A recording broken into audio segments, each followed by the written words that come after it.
Welcome to the Purple Political Breakdown. The state of American political discourse is pretty bad right now. Every day, I think our country strays further and further into like a higher likelihood of civil conflict, right? Currently, we see a large amount of radicalization from both sides of the aisle right now, and moderates are actively being phased out and being seen as crazy people. And it kind of leads to a lot of problems for the people that have the national interest at heart in that of a more centered position.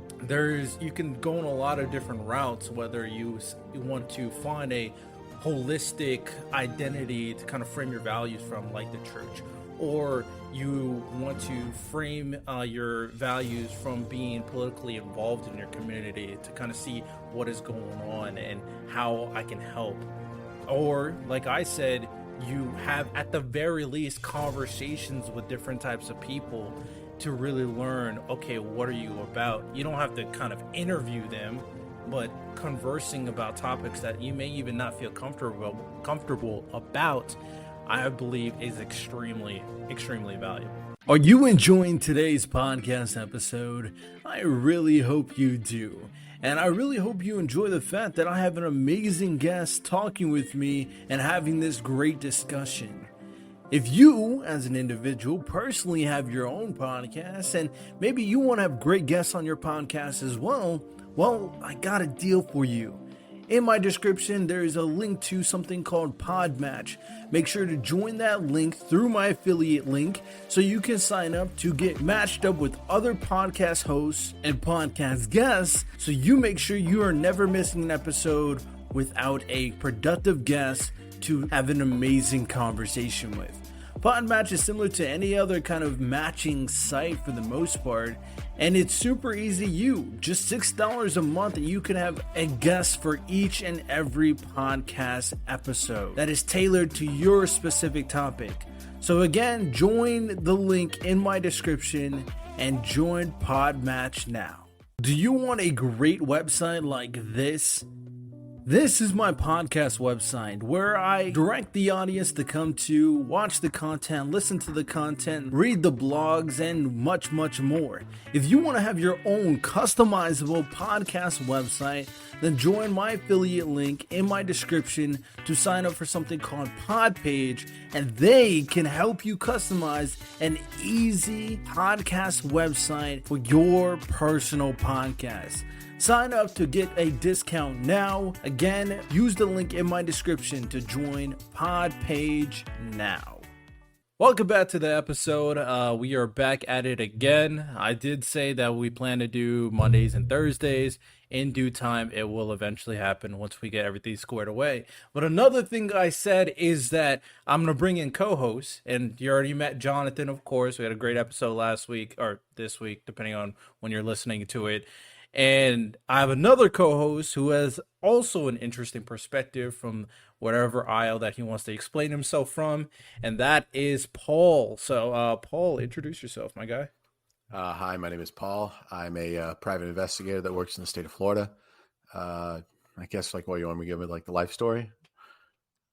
Give whatever you want to share, man. I'm a member of the Democratic Party and a coordinator for it on my spare time, and I also work with at-risk youth. I'm a Lutheran in the Lutheran Church Missouri Synod, and I guess you could call me a social democrat.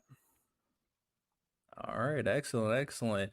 So, as you can see, we have Paul, who's falls more on the left in terms of being a Democrat. We have Jonathan, who falls more on the right, being a conservative, and myself kind of waning wherever I feel like, depending on the day. So, we're going to have a lot of great conversations today, of course, and future conversations as well, and different topics that we're discussing. What you need to know today in terms of current events is that I have been so busy, I haven't even been checking what's going on currently. You guys have any current events you guys want to share? The sub thing? I don't have much. Oh, I saw the sub thing with the controller. I saw it briefly. Oh, yeah. They got like 34 hours left of air, right? Oh, that's so crazy, controlling it with the controller. That's so crazy. Yeah, with the PS2 controller, I heard. Yeah, it was At pretty least get retro. the updated version, guys. Yeah, come on, bump it up. Like seriously, what are we doing right now? That's something else. That's something else. I was Uh, Go ahead. I was making a joke. Like they're going down to tour the Titanic. It's like those are the same people that would get caught on Jurassic Park if that ever actually opened. 100%, At man. some point, Yeah. at some point, they deserve what they terrible. Terrible. Other than that, like I said, I haven't been keeping up with much what's going on. I do know that if you guys want to watch a masterpiece, go watch the new Spider-Man movie. So go check out that. Of course, really good in terms of animation. Plot, okay, but animation, amazing, top tier, incredible. Um, DC, I heard Flash is okay. We talked about it a little bit. Will DC completely kind of ruin themselves and flop, or will James Gunn save the franchise? No, Yeah, no. yeah, not Yeah. happening. He's Yeah. gonna go for the wrong. He's gonna go for the wrong tone of DC movies. 100%, If man. anything, Matthew Reeves should take over and just make all the DC movies.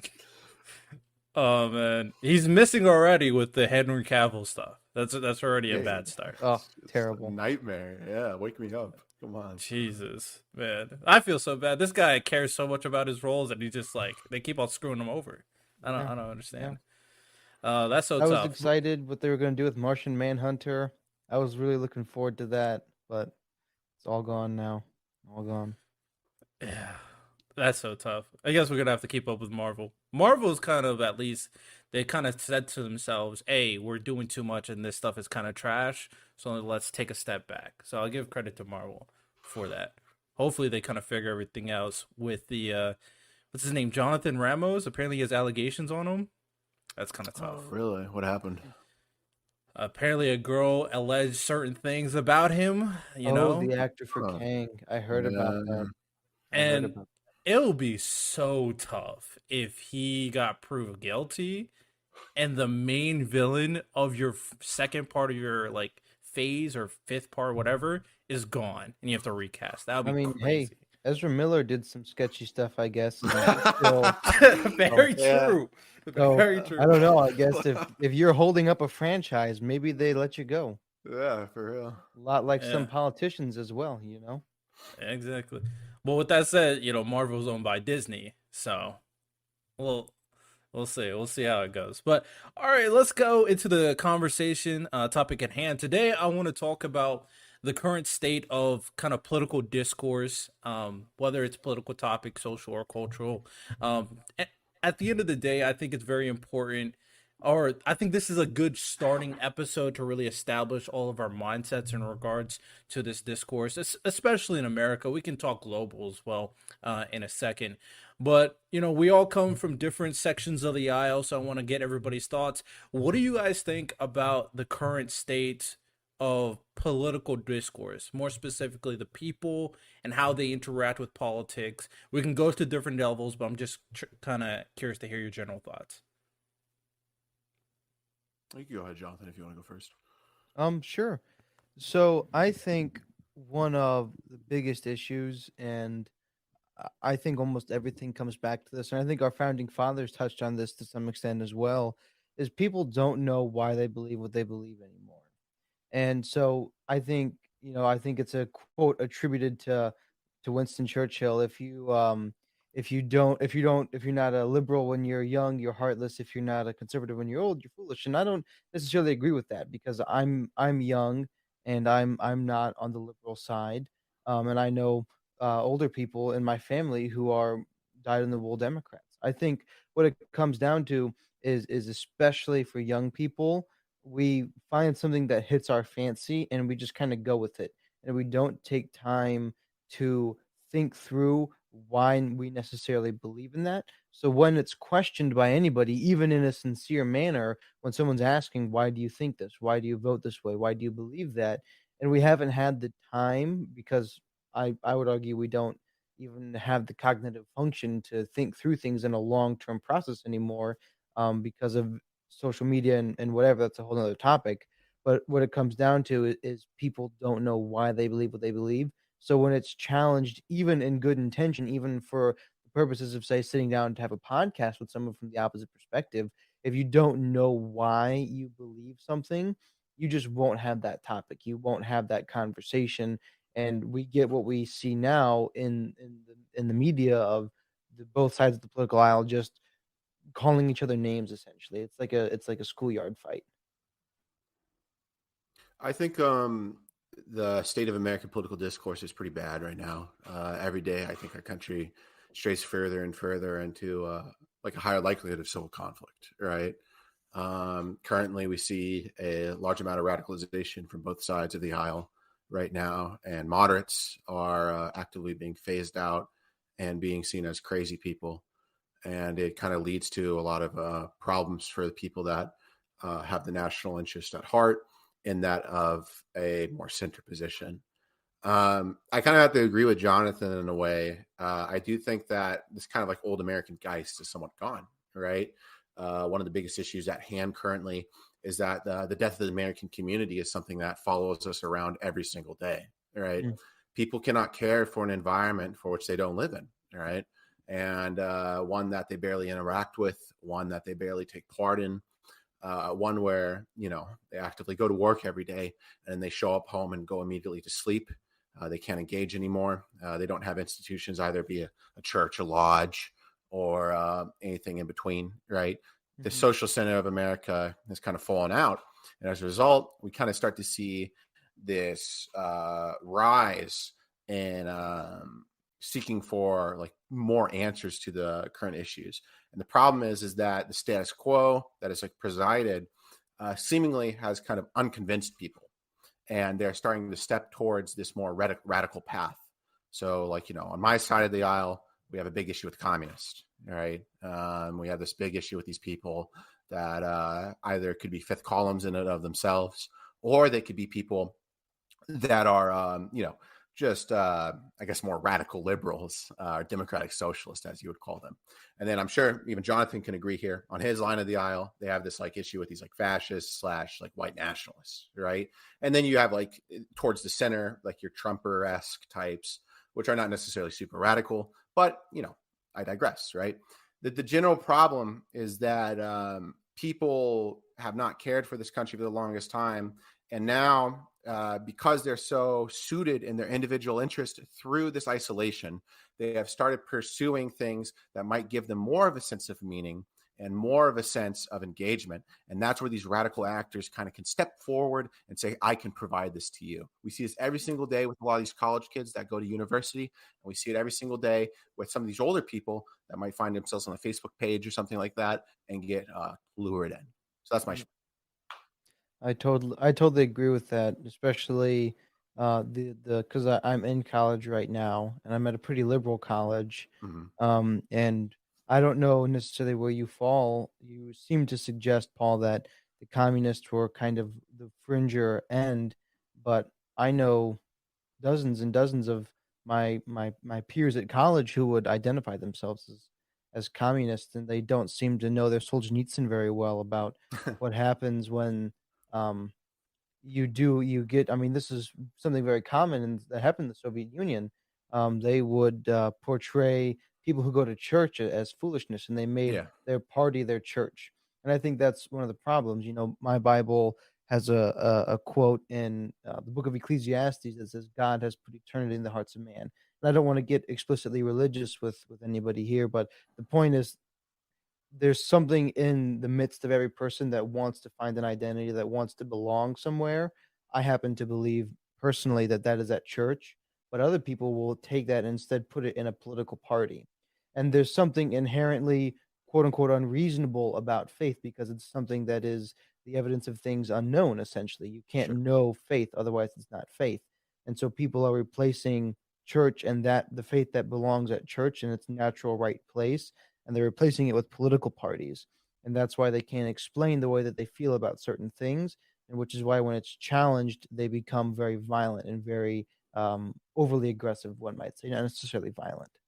So you bring up a lot of great things, and I definitely want to break this up into three categories. I was thinking about a fourth, but I think the fourth category would have been the workplace. But I don't necessarily think the workplace is a place where a bunch of ideas need to be said. I think it's a place for work. It could be argued, but I'm gonna leave it out in terms of this current discussion. So there's three areas that I want to focus on in terms of like the most important aspects of, you know, social, political, or cultural discourse. Doesn't really matter. But whether it's developing the ideas or the ideas being challenged or discussed, and I think obviously that would be at the home, the family, where you grow up. It could be the community, but at the very least at the family level. Second is the educational institutions. And I think all across the board, I think for the most part, you could probably even start in middle school. Elementary school, probably not, but middle school all the way to college institutions, I think, is very important spot to really get your ideas developed. And obviously the third one would be social media, the big one, social media and all the fun things that happens in terms of political discourse on social media. So to start off, when it comes to the familial level, one great thing that Jonathan said is that, and I actually was asked about this. Someone asked me to come on their podcast, and he brought up the idea is like, all right, America is a place where freedom of religion. But we can all accept the idea that the identity, the religious identity, the Christian identity that America was kind of founded upon, so to speak, is non-existent. So we have no inherent identity as a nation in terms of that religious, situation. So with that said, if we don't have that unified identity, how does the family or how does anybody really create an identity for themselves to build upon, especially kind of establish their values? Now, I have my own personal answer for that, but I think something important to note here is not necessarily what would fit for you and your group, but what would fit for the general populace. I think sometimes when people go into these conversations, they think about the people closest to them and they go like, "Oh yeah, this works for us." But like, does it work for them though? Does it work for everybody else that's not you or looks like you or celebrates like you? So, I'm curious on your thoughts about if we don't have this unifying identity, how do we establish values for our family and the people close to us? Paul, I'll let you go first on this one. Thank you. So I think that the number one thing that actually could incur some form of identity in a nation is that through a care for the community at large. How do we actually incur such a thing like this? Well, it kind of comes down to a couple of brass tacks. Conservatives will often tell you something along the lines of, we have religious institutions that can provide answers to those and give them a form of meaning. And I'm here to say they're absolutely correct. But I also am here to say that there are other options on the table. To give someone some sort of care or concern and to establish that national identity, there needs to be an aspect of free time that exists. The problem is that Americans in this country today fall out of grace with their free time. They come home, they lay about because they're so exhausted from the remedial labor that they go through every single day in this country. And for that, it's very hard to care about your community beyond that of some social media activism or potentially showing up to the school board meeting because that you are so exhausted in terms of your time. Back in the day, we used to have things that would protect our laborers in this country that could give them more free time to actually go out, get engaged in local politics, go out and get engaged in civil societies, go out and get engaged in the lodges. And now we see that getting wheeled back one step at a time because that the middle class in this country is being suffocated to death by the decrepit work civil life dichotomy that exists in this country. You cannot care for a garden when you don't have time to water it, right? That is the big problem at hand. And to have anybody in your family care about it, you need dad at home. You need mom at home. For anybody in your community to care about it, you need the people that tend to that community to be a part of it. But you can't have those people there when they're toiling away just to pay the rising rent costs in this country, or the rising housing costs, or the just generalized inflationary period that we're in, right? You cannot have people do this because they're so afraid of being homeless, being destitute. And I think that is the number one area that we can look at for the local familial level. It requires people to be at home and to have the free time to actually engage in it. And currently in this country, we are not allowing it. And it's the reason why so many people are becoming individualized and not caring, I guess, in this like nationalist, I don't want to say that, like patriotic fashion, right? And it's a failure of our system. Thank you. Mm. That's very interesting. I do want to touch upon that again, but what do you think, Jonathan? So I would agree with a lot of what he said. I would obviously the first thing that he said is that us conservative types would say church, and I do agree, and I say, you should go to church, and it seems to me like so as a conservative, there's something that I desire to conserve, right? And if there's nothing to conserve, then I'm not a conservative, and it seems to me that for thousands of years, this thing, the church, has given people hope and hope cannot be overstated. When we're getting back to the whole theme of this podcast about the tensions that are in this political discussion, I think one of the big things is it seems on all sides people are losing hope. That only adds to the level of desperation, and church is something that gives people hope. And so I think it's worked for thousands of people. And as you said, different strokes for different folks. People like different things. And that's great. There's lots of options when it comes to church. Me and Paul were talking before the podcast. We're a little bit different on the denominational side. I have other family members that are different on the denominational side. And there's different interpretations of the Bible. Doesn't make it inaccurate. It makes it actually more accurate because, I Paul can probably attest to this as a private investigator, as he said. When you're interviewing witnesses, if everybody tells the exact same story verbatim, that actually means it's less accurate because they're all misremembering together. Correct. Yeah. So yeah, all the different denominations I think actually attest to the accuracy of the Bible, and I think as I talked about on the last podcast, we should be searching after truth because truth gives hope. Truth gives this united sense of fulfillment when you're searching for the truth and actually living in the truth together. So I think one of the ways that we can get this thing together is if we're actually dwelling and focusing on the truth. That said, one of the other things that I think Paul said that was a fantastic point is you gotta be able to serve. And I think where me and Paul would disagree a little bit, and this could be an age thing, it could be just a locations thing. Most of the people in my sphere actually have plenty of time.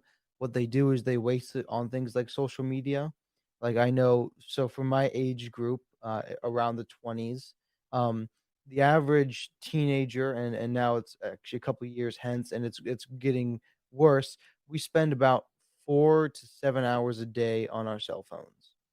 And, we could be doing other things, right? We could be, sitting in the passenger seat of a car, sitting at a restaurant, all these different things. Regardless, we spend about approximately 3 of those 7 hours just specifically on social media.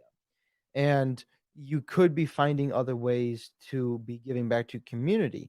You could be finding other ways to serve. You can take that time, which it totals to about 5 years at the end of your life, if not more, depending on how you're spending that time and how much, if you're above or below the average, it's different.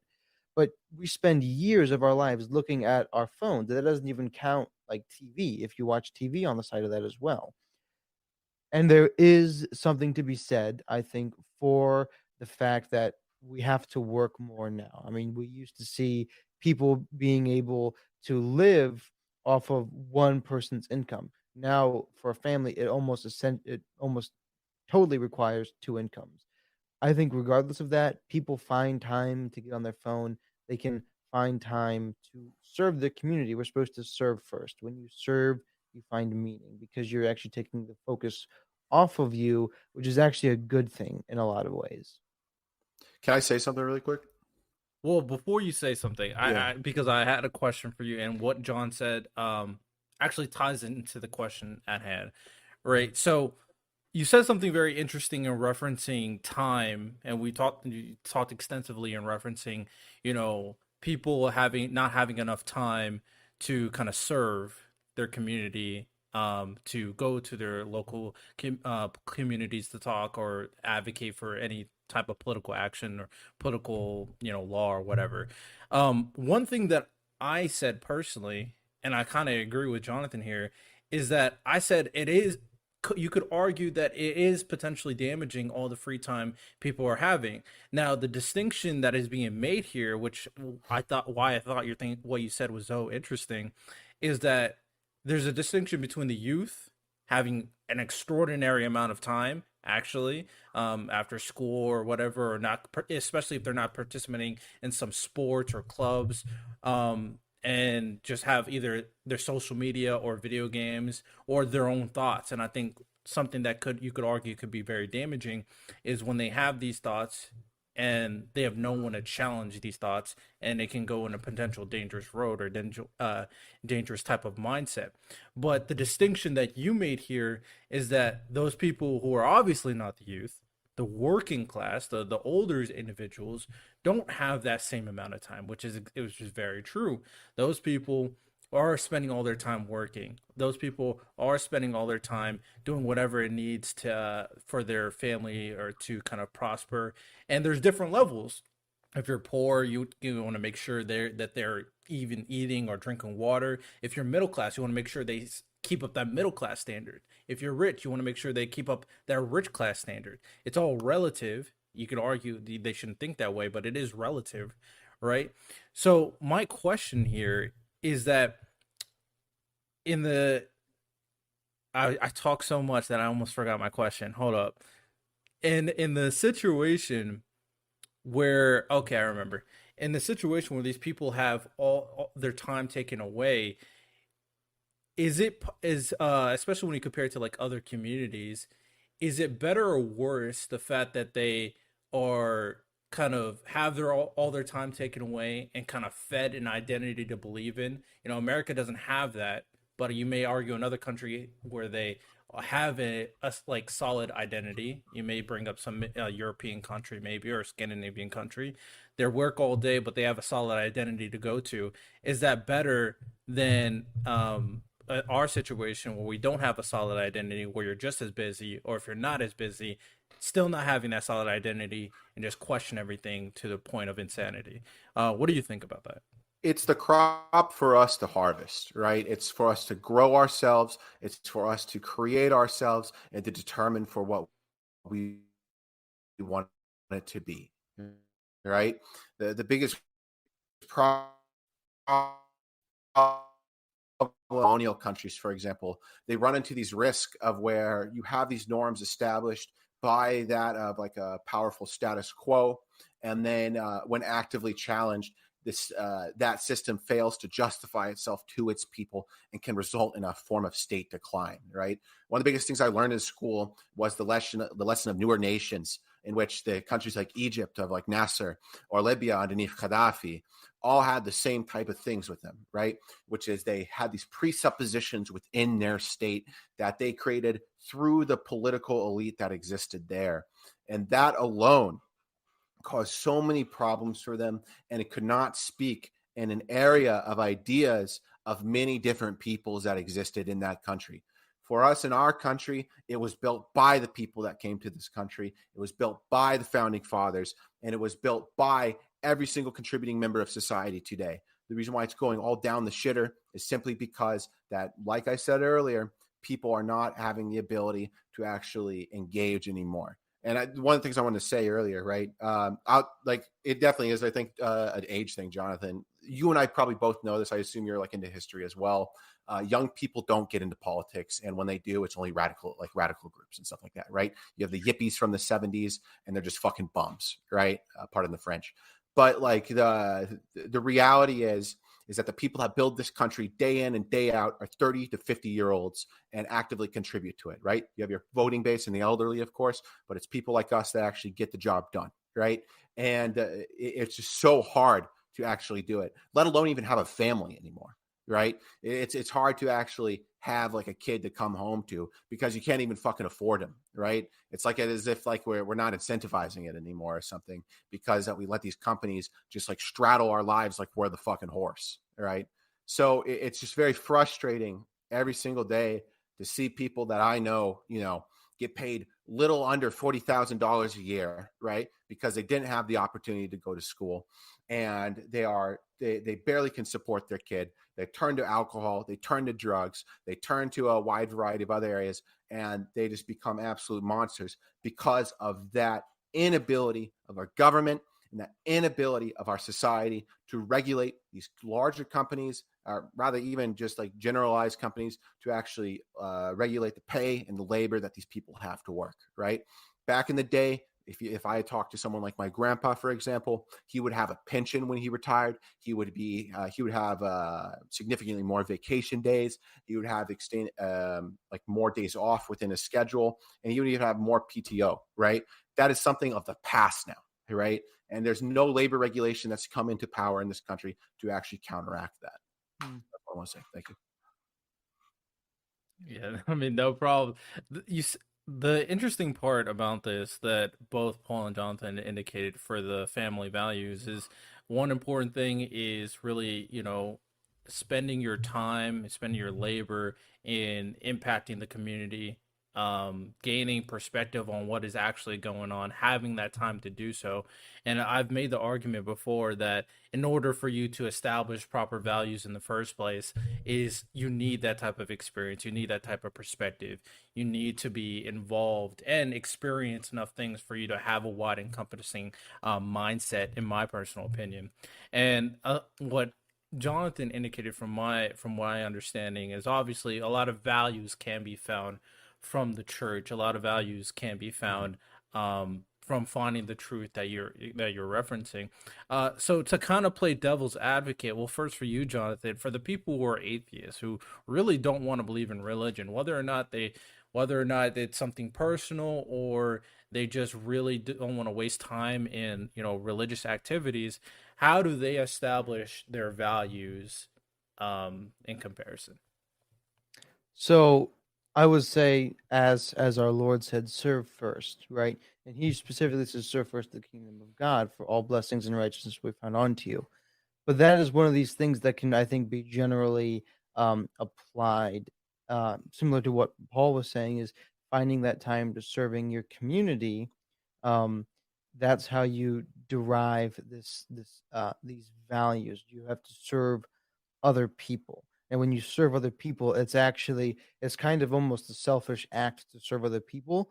Um, because what you have to keep in mind is you don't just serve to know and to try to seek something back. You serve people selflessly. And when you serve people selflessly, not which is not expecting something in return, you actually get such a level of satisfaction. And from that, you can derive these sense of values. You can appreciate where you live when you're serving to restore your community. One of the things that I did is several times is my church would organize these missions that are to local communities, and so we would paint fences, we would pick up trash in the streets, we would barbecue every night and just give it away to people. We would walk. One of the ways that we as America got lost is we delegated that task away from the church and to the state. And I think that's something that rightfully belonged to the church, and I think churches should get back to that, and I think people in churches should push to give that back. That is a role that I don't think was ever supposed to be adopted by the state, but it's those sorts of things that the state now does. And if you're one of these people who don't want to go to church, and I think a lot of times that's a justified feeling these days, because I could do a 10-hour long podcast on the state of the church and how it's not doing what it's supposed to be doing. Doesn't mean it's wrong, it just means it's ran by people and people are flawed. So any institution run by man is flawed because man himself is flawed. But there's justifiable reasons on what not wanting to go to church. I think you should go to church, obviously, but regardless, there are these community missions that are now done by local governments, by even federal institutions, that you can take a part of to help rebuild your community. Because when you serve something, you come to appreciate it. I don't think love is quite the right word there, but you come to appreciate it. And instead, we have students who are taught to hate America because they believe America is an inherently evil place, and that's not going to be good for our public identity to grow together and to grow more mature. Instead, you should find your local institutions, you should find your local governments, and you should seek to serve those communities and learn to appreciate where you're living, because because we live in one of the most amazing nations, most amazing places on the planet, and I can attest because I've been to many different places. Yeah. All right. So with that said, my devil's advocate point for you is the understanding that the workers, our laborers, should be treated better. I think is, a lot of people can agree with that sentiment. But in order to kind of change the system, that's going to be a long and arduous process. Obviously, whether it's you know, campaigning for specific labor laws, or I forget the word, but you're petitioning against your workplace to do certain things. I'm blanking on what word that is, but Striking? striking, or I think there's another word too. Unionization. Unionize it. There you go. There you go. Paul Yeah, knew it. I So got you. so in those situations, those can be a long process, obviously. So with that said, in the midst of said process that should be working on, and we'll have plenty of conversations on how you do that. In the midst of that, how do these families establish their values if they're not religious? If they, um, let's say, even if they don't want to get it from their the two parties, the two political ideologies, how would you say the best way for them to form the proper values for their family and their Sure. kids? Sure. So I wasn't, and Well, forgive me if let I was. Paul answer that first, and Oh, then you can sorry. answer, Jonathan. Yeah, so I think that there's like a little like a bit of like a presupposition here. I'm not one to say like a perfect way of life for which these families like find, right? I think this is up to them. But that the largest thing that actually dictates someone's view of the world is through the lived experience that they encounter themselves, all right? Either that of abject poverty, backbreaking work in the middle class, or maybe that of decadence and the upper classes of our society, right? These are all the things that actively illustrate our lives. Faith is a thing that plays a big part in it, right? Some of us might have extra things that build upon the fundamentals by which we act, right? Jonathan and I are probably two people that have these things in our lives that dictate them or act as like truths for us. But for others that don't have these things, the number one thing I can simply say is it does come down to politics, right? The institutions that preside over you and taking control of them through your interest alone is something that ought to be done if you do not have these things that are there. You can have social support groups, of course. You can have like your community that's there. But at the end of the day, if you want to make your life better, it comes through you voicing your interest to your party, right? For me, my answer simply would be, obviously, as a Democrat, to rid the Republicans away legislatively, right? Like to like win in all the elections as we can, right? To get out there and beat them back every single day, take over the South as soon as possible, and get the job done, right? But if, for example, if you're like from a conservative atheist family, then go ahead with the elephant and get out there and get it with the GOP and get what you need to be done. I'm not someone that can really tell you how you find these systems or anything like that, right? Because I have my own lived experience and I can't really relate to anybody else's in that regard, right? But what I can tell you is that if you want to shape your destiny, it comes down to the institutions that preside over you and you taking them and controlling them the way you want through your vote and your voice. All right, Jonathan, you said you wanted to say something. So I was actually, I agree with Paul to a certain extent on that. If you don't have church, then your only option is politics, because what else is going to give you a system of values? There is nothing. There's a lot of people, especially on my side of the aisle, as conservative, but particularly Christian.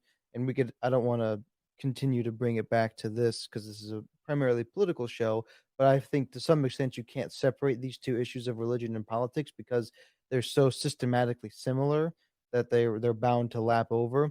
But an argument can be made that it is this religious aspect of life that gives people values in the first place. So if you're not going to get it from church and you're not going to get it from politics, the most similar thing in church just by nature, where are you going to derive that from? And Paul mentioned these things, lived experiences. And I don't give a whole lot of credit or credence to lived experience, because it requires a phrase like that, and Paul might be able to correct me on my interpretation, but it requires an interpretation of phenomenon. And Friedrich Nietzsche, one of the great philosophers of previous ages, said there's no such thing as moral phenomena, only moral interpretations of phenomena. And I don't think that's true. Fundamentally, I believe there are moral phenomena. Everything is coded as, there's a little bit of gray in there, but a good thing or a bad thing. And to say that you can have a lived experience that says good things can be bad things and bad things can be good things, it all depends on where you start and where you want to go. I don't think that's true, because there are more than moral interpretations of phenomena. There are actually moral phenomena that we witness and we see and we can feel. And I think a lot of times our senses of perception as humans are fallible, because we're fallible creatures, which is why so many people throughout history have relied on things like the church and things like the teachings of the gospel to help them with that, because we're fallible creatures that make mistakes often. I am far from a perfect creature, very flawed, and therefore, because I am flawed, my interpretations of events can be flawed. Can I respond to that? Yeah, go for it. Yeah, so I think that like I think like obviously your notion of this is like incorrect, right?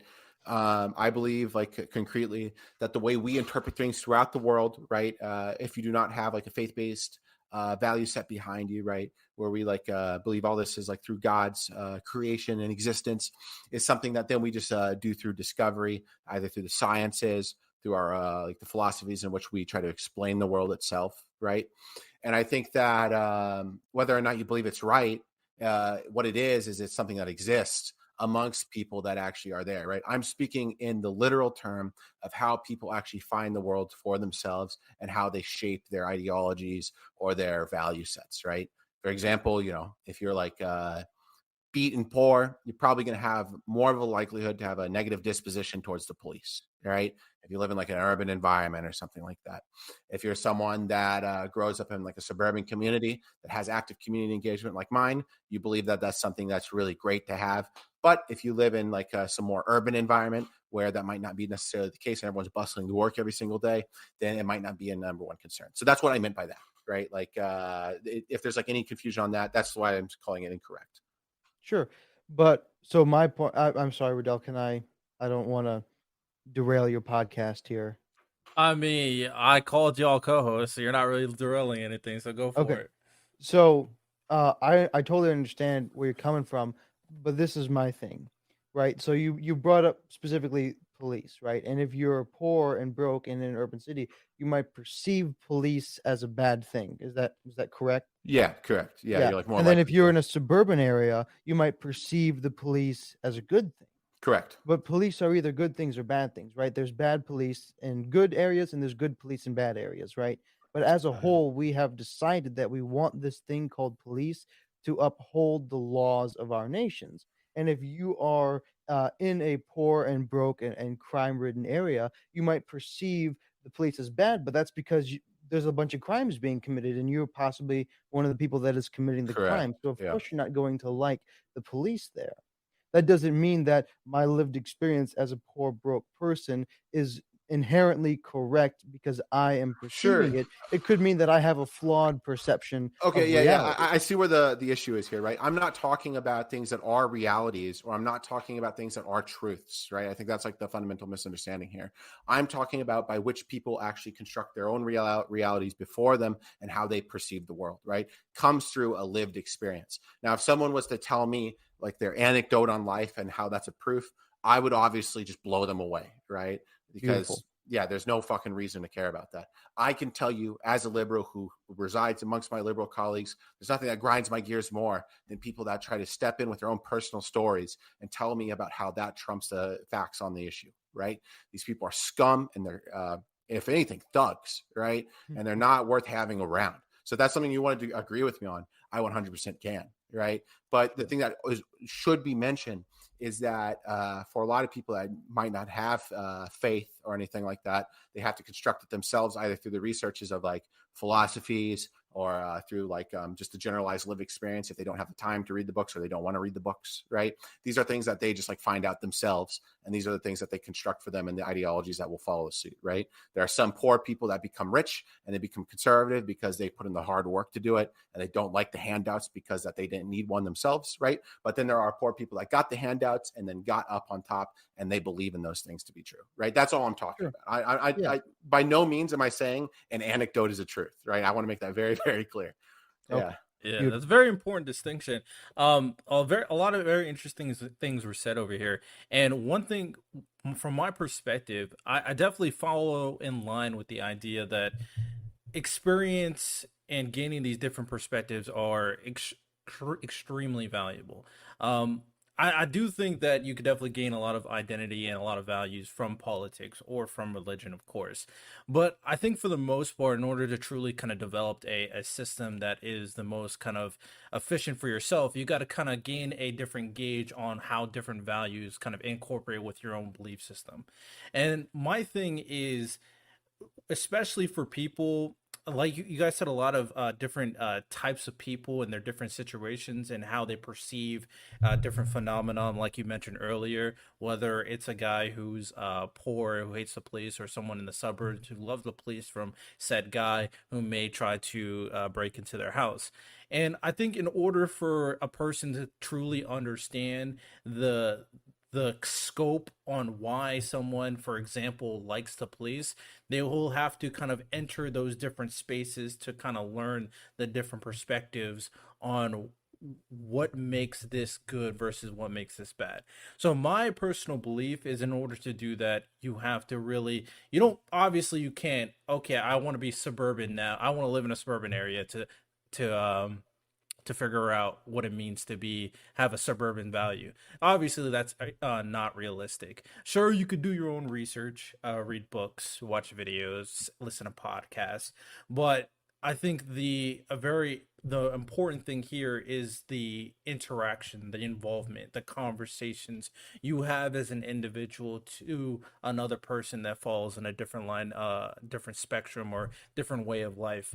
Um, which is why when we're having this conversation about political discourse, one important or not good thing that people need to realize that is kind of falling away is the aspect of not only less involvement in your communities, but less willingness to have discussions or conversations with different aspects of different ideologies, because, oh, well, you may be influenced by the radicals, thinking, "Hey, if I talk to this person, that means I'm et cetera, whatever label you want to throw in there." So you can go in a lot of different routes, whether you want to find a holistic identity to kind of frame your values from, like the church, or you want to frame your values from being politically involved in your community to kind of see what is going on and how I can help. Or, like I said, you have at the very least conversations with different types of people to really learn, okay, what are you about? You don't have to kind of interview them, Mhm. but conversing about topics that you may even not feel comfortable about, I believe is extremely valuable. So that's where I come from in terms of establishing said values. Mhm. And I think all these solutions are very valuable, which is why I try to break down like the devil's advocate point, because sometimes I I know this for a fact actually. Sometimes when people hear, "Oh, that doesn't apply to me because that," so I'm not gonna hear his advice. So you really got to break it down. It's like, hey, nope, think about it a little bit more. This is what I'm talking about, and you could definitely enter this space if you do one of the things that we mentioned today. If I So might just go for it. Go for it. right off that point, I think a lot of people are have a flawed understanding of how well they understand themselves. I think, and this is what you were saying, "Oh, that doesn't apply to me because of XYZ." But have you really sat down and thought about it? Have you really sat down and, like, tried to understand yourself very well? This is something that a lot of people think they know themselves, but they really don't. Like, we really don't know ourselves very well. We don't actually, especially now with the advent of podcasts, audiobooks, music for streaming, we don't actually spend a lot of time with ourselves anymore. It's always listening to some form of media of some kind or other. And we don't really know ourselves very well, so we don't really take the time to think these things out. So that's all I want to say there. Well, I don't know. Like, I feel like it's like, for example, there's this like notion of exposure that can like drive someone to change their mind. Maybe even like the realm of debate, the free marketplace of ideas, right? The reality is that the majority of Americans are entrenched in their beliefs already, right? And to change them through argument is something that takes significant amounts of time, almost a mentorship politically, right, between one individual and the next, right? The best way to really fundamentally change someone's ideology isn't really through exposure. It's through politicking, right? Through parties that actively convince masses to actually get on board with a specific issue. But maybe personally, right? Like if Jonathan and I were like having a beer together or something like that, then he and I could talk about it day in and day out, right? Or we could talk to a layman at the bar or whatever, right? But generally, I like, just want to be clear, just in case, yeah, go ahead. you may misinterpret it. At the very least, where I'm coming from, I have no interest in the idea of people need to change other people's minds. But Okay. the important aspect here for me is like the widening of the perspective and understanding on where Mhm. someone else is coming from. I think Mhm. that's Yeah. inherently more valuable by widening your perspective, Well, taking into account that okay, I'll consider it. I may not believe what you're saying, but now I understand what you're saying. That's kind of where I'm coming from. Yeah, I mean, they say I forget exactly who said it. One of you might be able to tell me, but the mark of a true intelligent person is the ability to entertain an idea without accepting it. And I think that's what you're trying to say, Riddell, and that's what I was trying to say as well. Is we are, like Paul said, so entrenched in our ideas that we don't even take the time to think about why do I think this. I mean, I think it's because we don't spend a lot of time asking ourselves why we think something. because we don't So I have free was trying time. to add on to what Riddell said, in that I'm not particularly interested either in trying to convince someone one way or another. I just want you to not be like captured by ideology. Yeah, and I do think what you just said, Paul, in terms of not having a lot of free time, is a very important point to make. Um, because these people who are not inherently entrenched in a specific ideology because they don't have time to even listen or consume other different types of information. Those people are the perfect people to have conversations with other people in the little amount of free time they have by actually gaining experience and gaining perspective.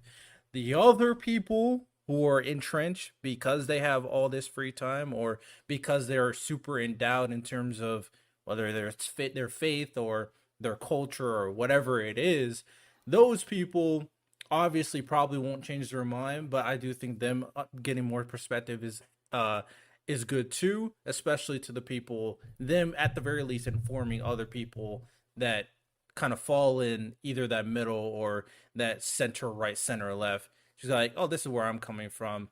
Let Yeah. me help them inform. Okay, let me think about things a little bit more deeply. Yeah, I definitely think that like we kind of run into a problem a lot of the times in terms of like how we like understand each other. But I will say, looking back in the day, one of the big things that was kind of like a general prospect was just not to talk about it at all, right? For example, I'm sure we all remember or we've talked to our moms and dads, and they said, "Oh, you never asked who someone voted for," right? Uh, Maybe that was like probably during the Obama administration when I heard that. Today, that's not the case at all anymore, right? People are Yeah. all into Like a talking first about it. date question. Yeah, exactly. It's like Facts. it's crazy. It's like we've completely digressed from it, right? This entrenchment has gone so crazy, in fact, that it is tearing families apart. I have a neighbor down the street. I swear to God, big DNC lady, and when she found out that my family was conservative, she stopped talking to us. Yeah, like, and by the way, I'm a huge liberal, right? Like I'm like a social democrat at heart, and because of guilt by association, right, I was cut off. It's like absolutely unreal. And similarly, I have peers that have conservative families who can't show up to Thanksgiving or Christmas anymore because of their views or involvement in parties. Right. I think this all just kind of comes down to, in this regard, in terms of how people are so violent with their beliefs, is because it's all people might have that they feel as of worth. Right. This is like Mhm. the most relevant thing in their lives nowadays. Right. Right. Can And it I? is, yeah, go ahead. Oh, I'm sorry. I don't want to interrupt you, Paul. Oh yeah, it's just the most significant thing that's going on, right? And it really sucks because before, obviously, I'm not going to talk politically here because the notion of like working together through bipartisanship, I think, is a joke, right? Like I think this is like something that's never necessarily existed politically in this country unless it's like on war or something like that. And bleeding heart liberals will tell you every night and day that used to be the good old days. They're fucking liars, right? But that being said, societally, there was this bipartisanship that was going on, and it is gone now. It is like, I'm not even saying it's going away. It is actually gone. The amount of peers I have that are so entrenched by politics on their, like hourly consumption of it, right? Because they don't have much time to actually consume it. So on their free time in bed, they might watch it, right? The views they get from it, and then the brashness and negativity they espouse to their loved ones is just absolutely unreal. Go ahead, John. So I'm just going to share a little bit of an anecdote on why I think it's important that we have something that unites us beyond politics. Because I think, like you said, the bipartisanship uh, tendencies or belief in that, I think it is a joke. I don't think it's really feasible. I think third parties are feasible, and I think the bipartisan nature of our politics is it's to some extent flawed. But so my family very was very anti-vaccine when the vaccine was coming out, and I don't want to talk about the vaccine stuff like that. Very hot topic. I don't want to go be pro or against it. But so, obviously, my family is Christian, and my dad was down in Peru, where the vaccine was this salvation for them because they were dying en masse. Same thing in Guatemala when I went there, and so this thing was seen as a very beneficial thing. People were hoping and praying. The Christian church that we have down there was hoping and praying that God would bring them the vaccine. And the atheists out there might say, well, why are they praying to God for a vaccine? That's foolish. God doesn't exist.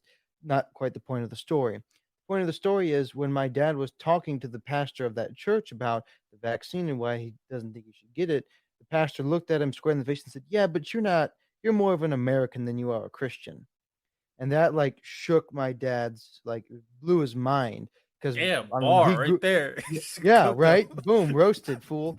But, I mean, my grandpa is the person who founded the church that we go to, and so to be told that, like when we were talking about, like, politicking and convincing people to come Democrat or liberal, or Democrat or conservative rather, I'm not particularly interested in that because I identify myself first as a Christian first and foremost, and that delineates all the other areas of my life. So same thing for my dad. So to be told that you are more of an American than a Christian is like a fundamental chiseling down to the core of how he perceived himself. And so he came back and told this story, and we're like, well, why are we like this? And it caused a lot of people in my family, my immediate family, to reconsider the priority of our values. And I think that is one of these issues that we have in this perceptions of who we are as Americans. We used to be a family of God, country, family, but now it's not quite like that anymore. It's like personal desires Yeah. and then politics, if not politics, then personal desires, and then family, and somewhere down the line, I might get church.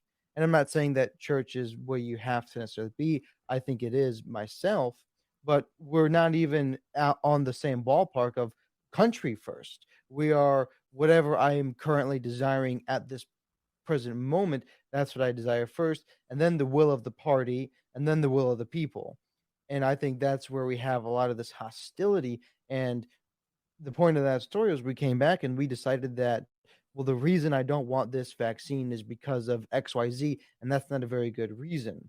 I ended up getting it because I love to travel. And so I was told I wasn't going to be able to travel. So I got the vaccine. Which one I got is nobody's business, so don't ask. But the point is we need this something that is unifying. We need something that can help us, and it's not going to be a holdout for bipartisan voting in the Senate or the House. It's got to be something that is above all of that. It's got to be something that is able and powerful enough in our lives to kind of delineate out the other values. Because if we're just the whims of the day, like there's one day I swear that I'm going to exercise at 5 in the morning every single day. The next day, I'm like, you know what? I'm going to go for donuts today. Like the willpower of humans to create a unifying force is very menial. Mm. I think I'd have to disagree though. Like although like with like Christ in my life and something that actively encourages me to live it through in His name, right? The thing I have to acknowledge is the fact that people aren't usually unable to actually like form some form of like mass action or to come together, right?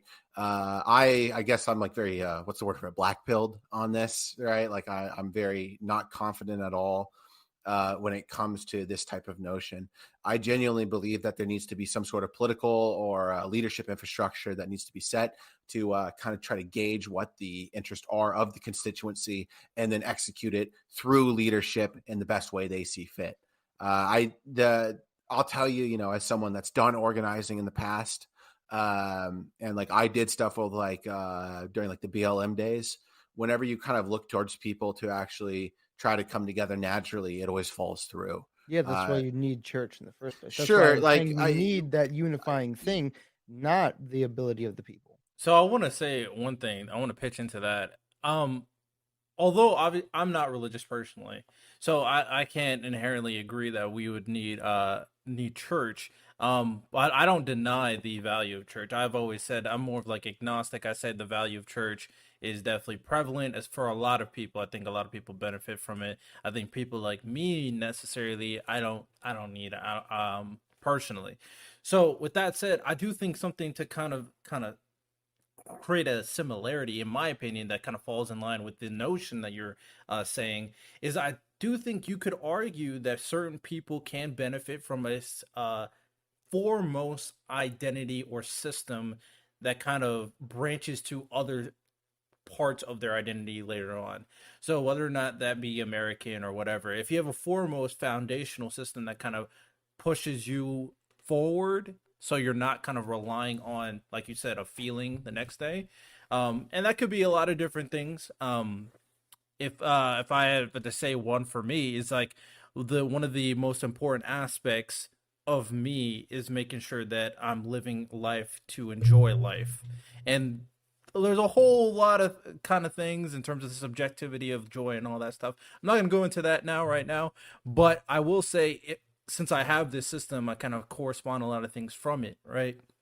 So, although I can't inherently agree that we need a unifying religion because I'm not religious, um, I do think the notion of having a single most foundational system to kind of correspond all your identities and all your kind of decisions can be inherently valuable. Would it work for the general populace? Because I always have to expand things. Is or I always have to expand these type of solutions or these type of ideas. I don't know if it would inherently work for the mass population, but it could. I think if it's probably something like religion, it probably could. In America, I'm not really sure. Not anymore, anyway. So I don't know what that unifying out it would it be being American. I'm not. That probably wouldn't work either because some people hate America's guts.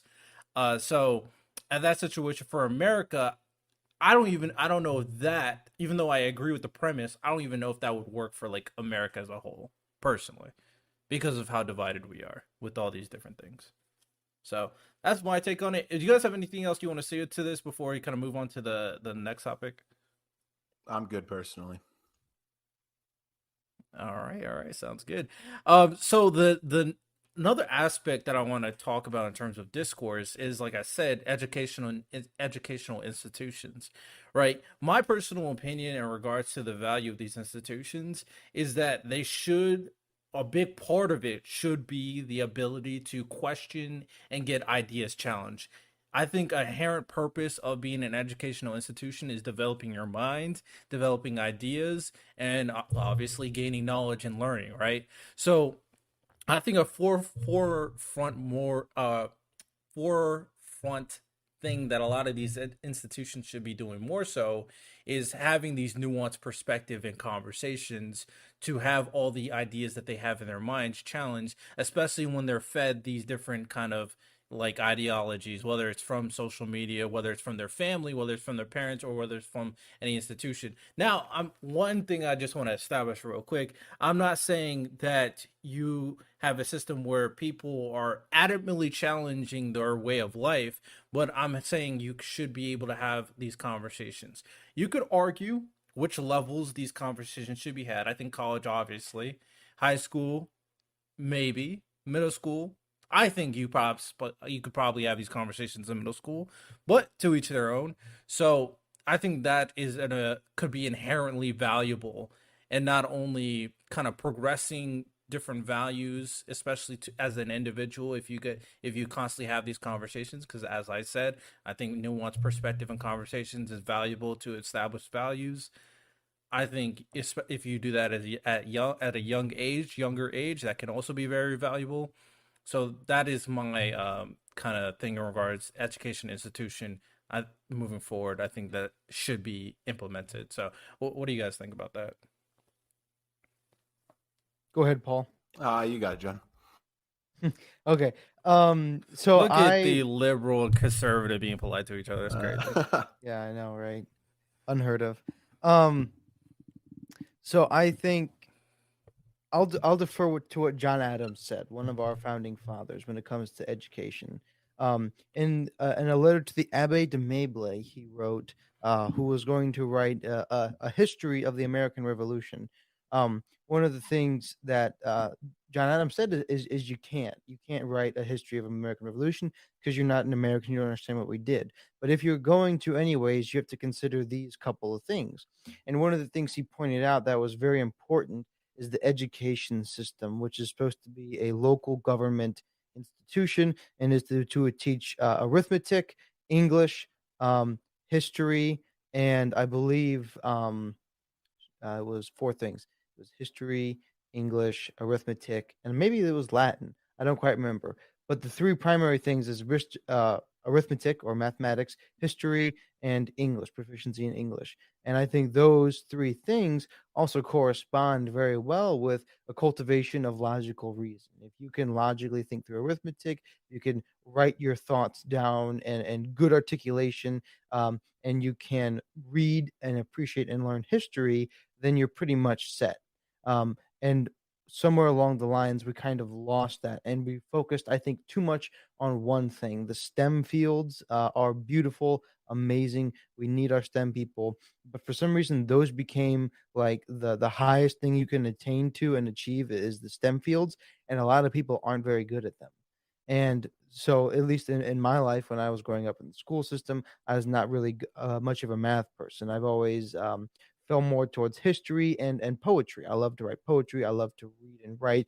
We talked about this a little bit last time, Riddell. We both like to read. We're both writers, and writer typically it's a bit of a cliche. You're either a math person or an English person, and if you're an English person, you kind of feel like an odd duck or an ugly duck because you're not good at math, and math is like, whew, it's everything. Um, and we're getting away from that balance of those three primary things, and we're over focusing on one, and then we can get into the whole issue of the dwelling on ideology, which we obviously shouldn't do. But we need to get back to teaching those three things as equally value and important. And having these political discussions, I don't think they should take place, especially in middle school or high school. I think you should, if you want to opt into that sort of thing in college, you should certainly be allowed to. But we have this discussion on and on and on in our political debates and public discussions of it when people have fully developed brain capacities. And we have decided it is certainly not by the age of 18. I'm in courses right now where we're talking about juvenile justice, and they don't want plea agreements for juveniles because they can't comprehend the workings of the court system well enough to know exactly what's going on. There's this idea that they're too impulsive, young adults, especially young men, because our brains aren't developed until 24. So why are we going to inundate them with these very contentious political debates that is splitting full-grown adults down the seams into points where we're ostracizing family members, and we're going to trust that they can work them out at this young of an age? I think it's silliness, and it's not the place of school anyways. Can I hear the question one more time, just so like I'm like clear, I don't miss it? So, kind of the general idea is that when it comes to educational institutions, I personally believe it should be a place to have ideas challenged, to have the nuanced discussions that we were talking about earlier, to gain that different perspective, because this is an education location where so many different people are going to be having their own individual ideas. The question on whether or not it should be something that should be implemented for middle, high school, and college, all three, it could be argued. At the very least, college is unanimous, probably, but high school and middle school can be argued. So the question is basically, what do you think about that in terms of education's roles and really having these experiences? Well, I guess I feel as if like education in our country is to build the next generation to step forward bravely into that new world, right?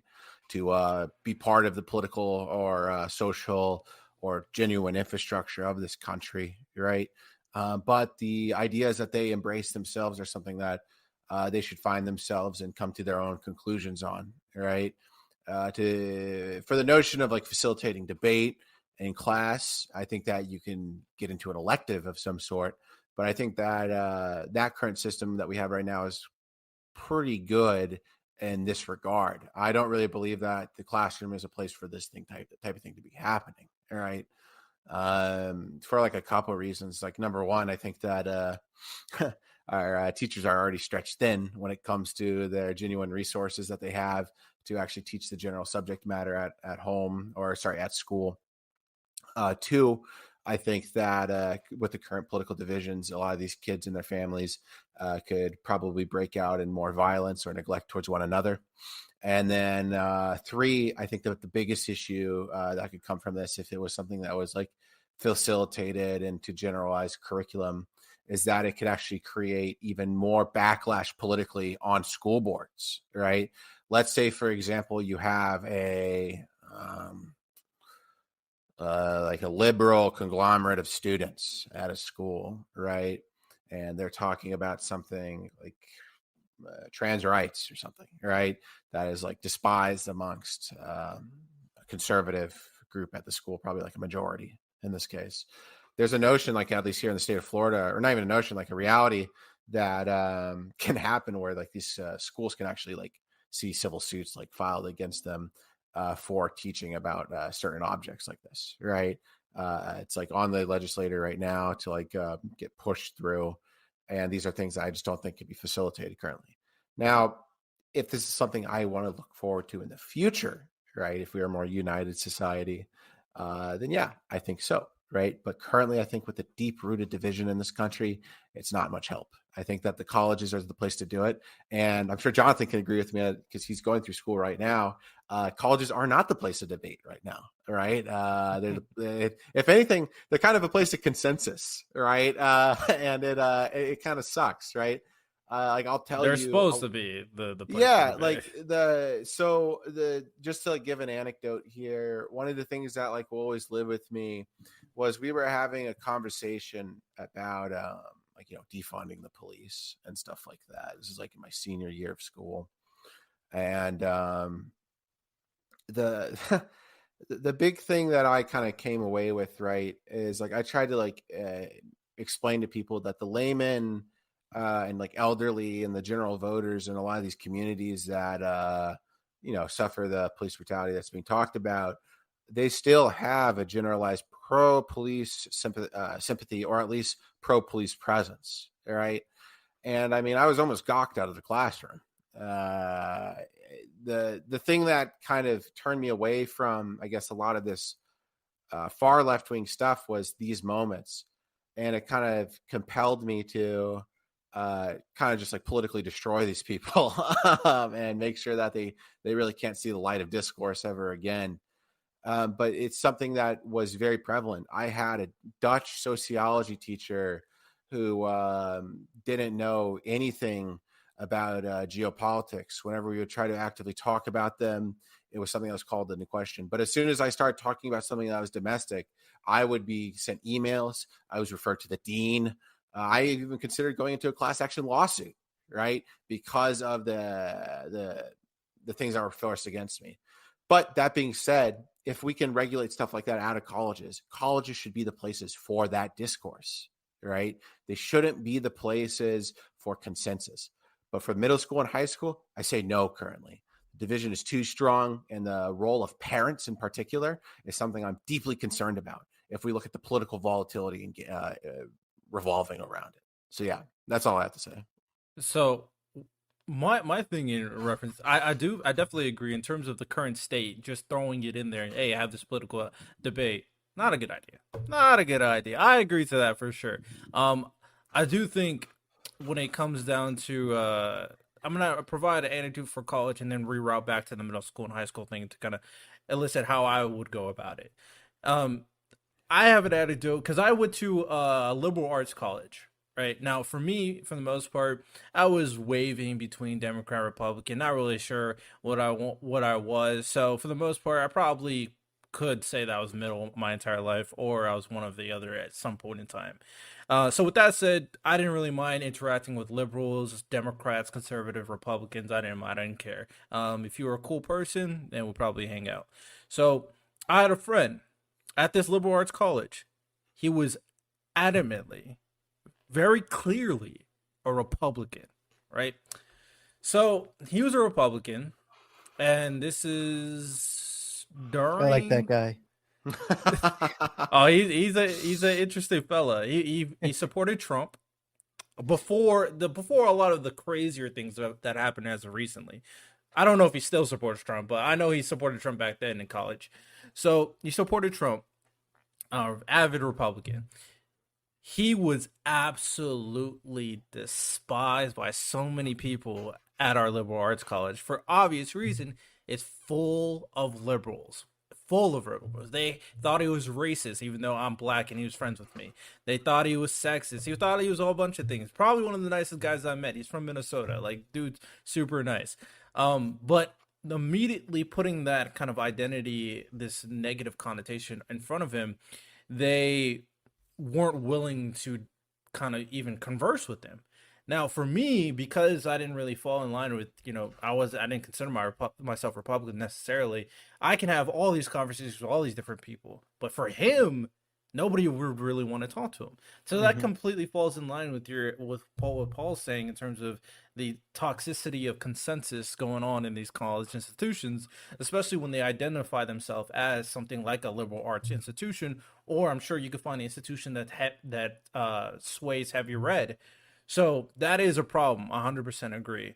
So in terms of kind of my idea of how it would work in middle school and high school, as of right now, discussing politics probably would be off the table. I would say anything in terms of political discussion and religious discussion probably off the table in terms of middle school or high school. But I personally do believe that middle schools and high schools can have nuanced and deep conversations. And I do believe that these educational institutions, one of the more forefront reasons why, or forefront things that these education institutions should be doing, is developing the mind. I believe that there's so much inefficiencies in our current education system. Like most people don't even retain like 85% of the things they've learned in school. Like I could probably teach a middle schooler X, Y, and Z, and it would probably be smarter than a 40-year-old. Because I do think they can develop and grow their minds in a very efficient manner. But in the current state of politics, I would say probably in a very, maybe a Socratic way, the instructor or whoever's in charge, so if it's about politics, no. If it's about religion, no. but you can have deep conversations about some other topics that could still expand their perspective and expand their way Absolutely. of thinking. Whether it's about history, it's like, okay, why did this happen? I don't think the Well, questions being asked, history can sway into yeah, I was politics gonna a little say. bit. I do agree to that. I I mean, think you would here, have to here be in the kind South, of, yeah, you would have to be a very nuanced. But I also agree with what you said, Paul. The teachers really have to buy in. Like they really have to buy in for this to work, yeah. which is another problem because some teachers are bad and some teachers are just treated very badly. Well, if I can comment on that, so like, there's this like kind of current dichotomy in American public school teaching right now that is kind of like permeating. So currently, the due to the astoundingly poor wages for the majority of American teachers, a lot of teachers are now, you know, so low in morale that they kind of teach so they can get their pension. Right? Yeah, This is like kind of like a really fucked up thing to say, but in my experiences, and I think even the data now corroborates it. I think it was maybe Rasmussen that did the poll on it, but this is something that is becoming more and more frequent because of our governments, both our state, local, and federal neglect upon education. And then furthermore, at least in the state of Florida, and how we're abandoning these people to the culture war, right? And how we're like kind of throwing them under the bus. The It's just that you can't have a classroom work without motivation, right? yeah. And without any sort of concerted effort by the staff, both the administrators and the teaching personnel, nothing really can get done. And the only way really to solve it is by supporting teachers through the legislature, right? It doesn't happen anywhere else. Like, I've talked to my mom about this. She always like brings up like how we could do it socially, right? This doesn't matter, or rather, it matters very little. We're talking about money here, and this is the only thing that can actually really get the job done in terms of the financing of these teachers and through the government supporting them. Whether you, however you feel, for example, on like the trans stuff in schools or the CRT stuff in schools, right? I'm sure we can all agree parents shouldn't be able to sue their fucking schools and deprive them of the finances based off of what's taught in curriculum. That's something that should just result in the teacher's removal.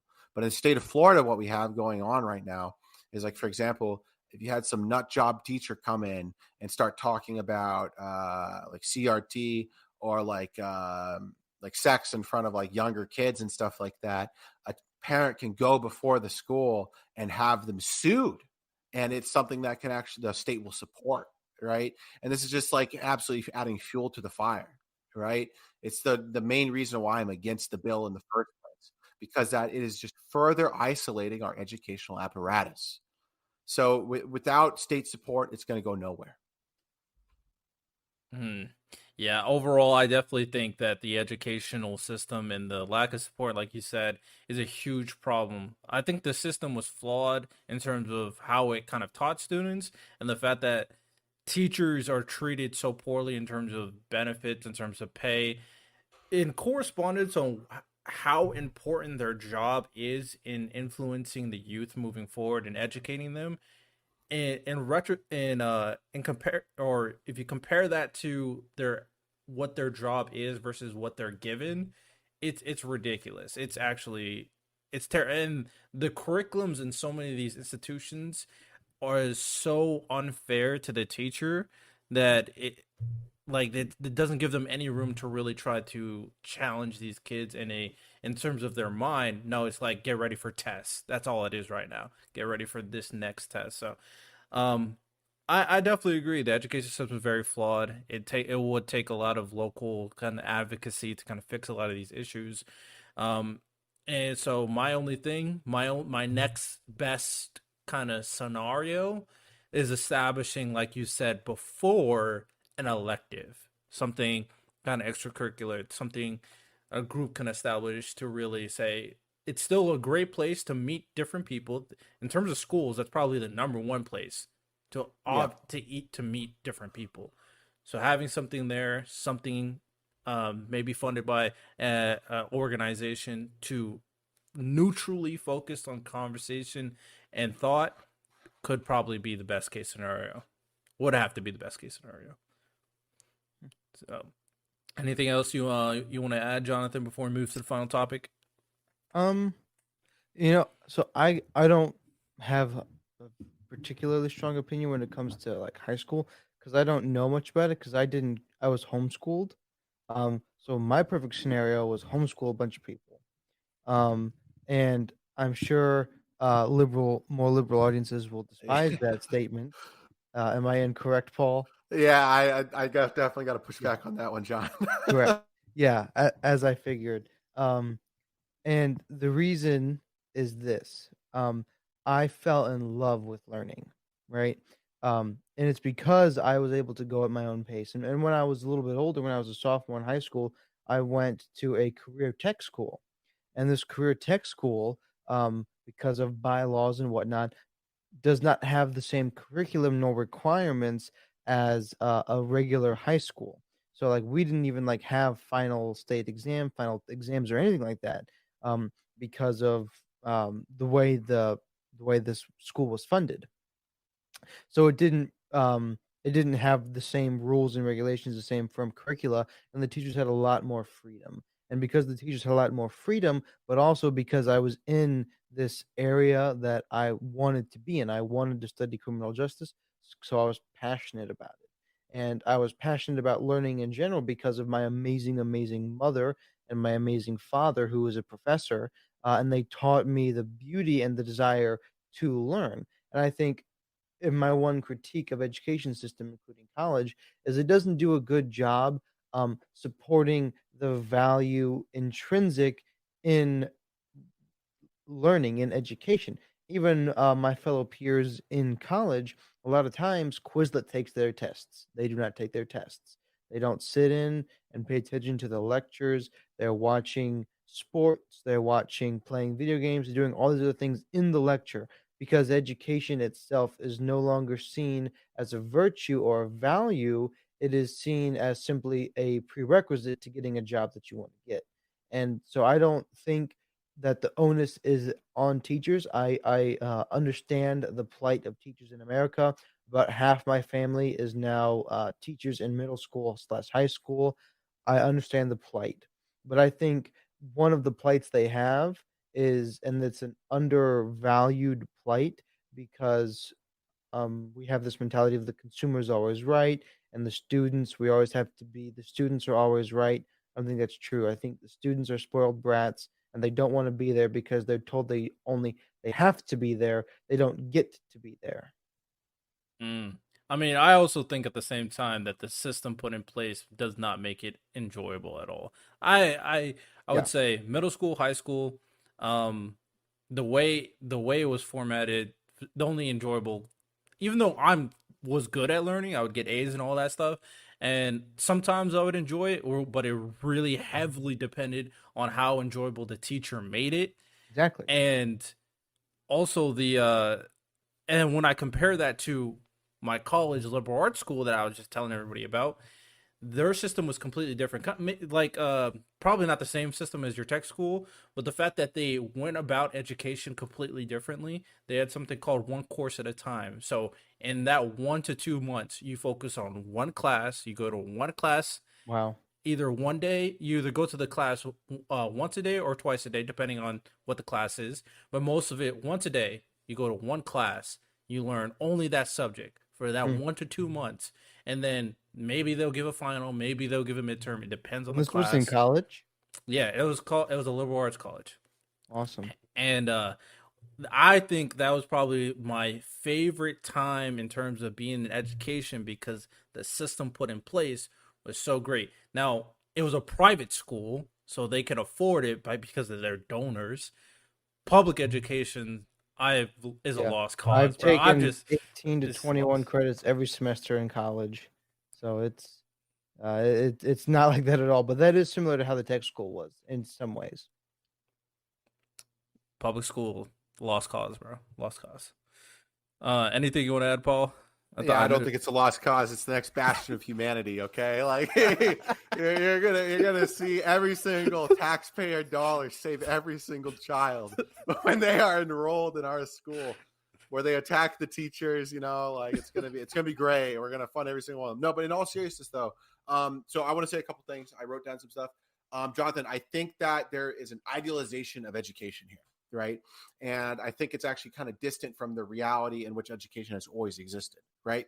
So the thing is that we were talking about how, like, the kids are spoiled brats, and how, like, students are always like trying to just like get ahead on the tests and like pass through, right? Mhm. I would argue that this has always been the case, right? Now, granted, back in the day, maybe like your 60s, 50s, like when we actually finally had the public schooling fully rolled out through the federal legislature.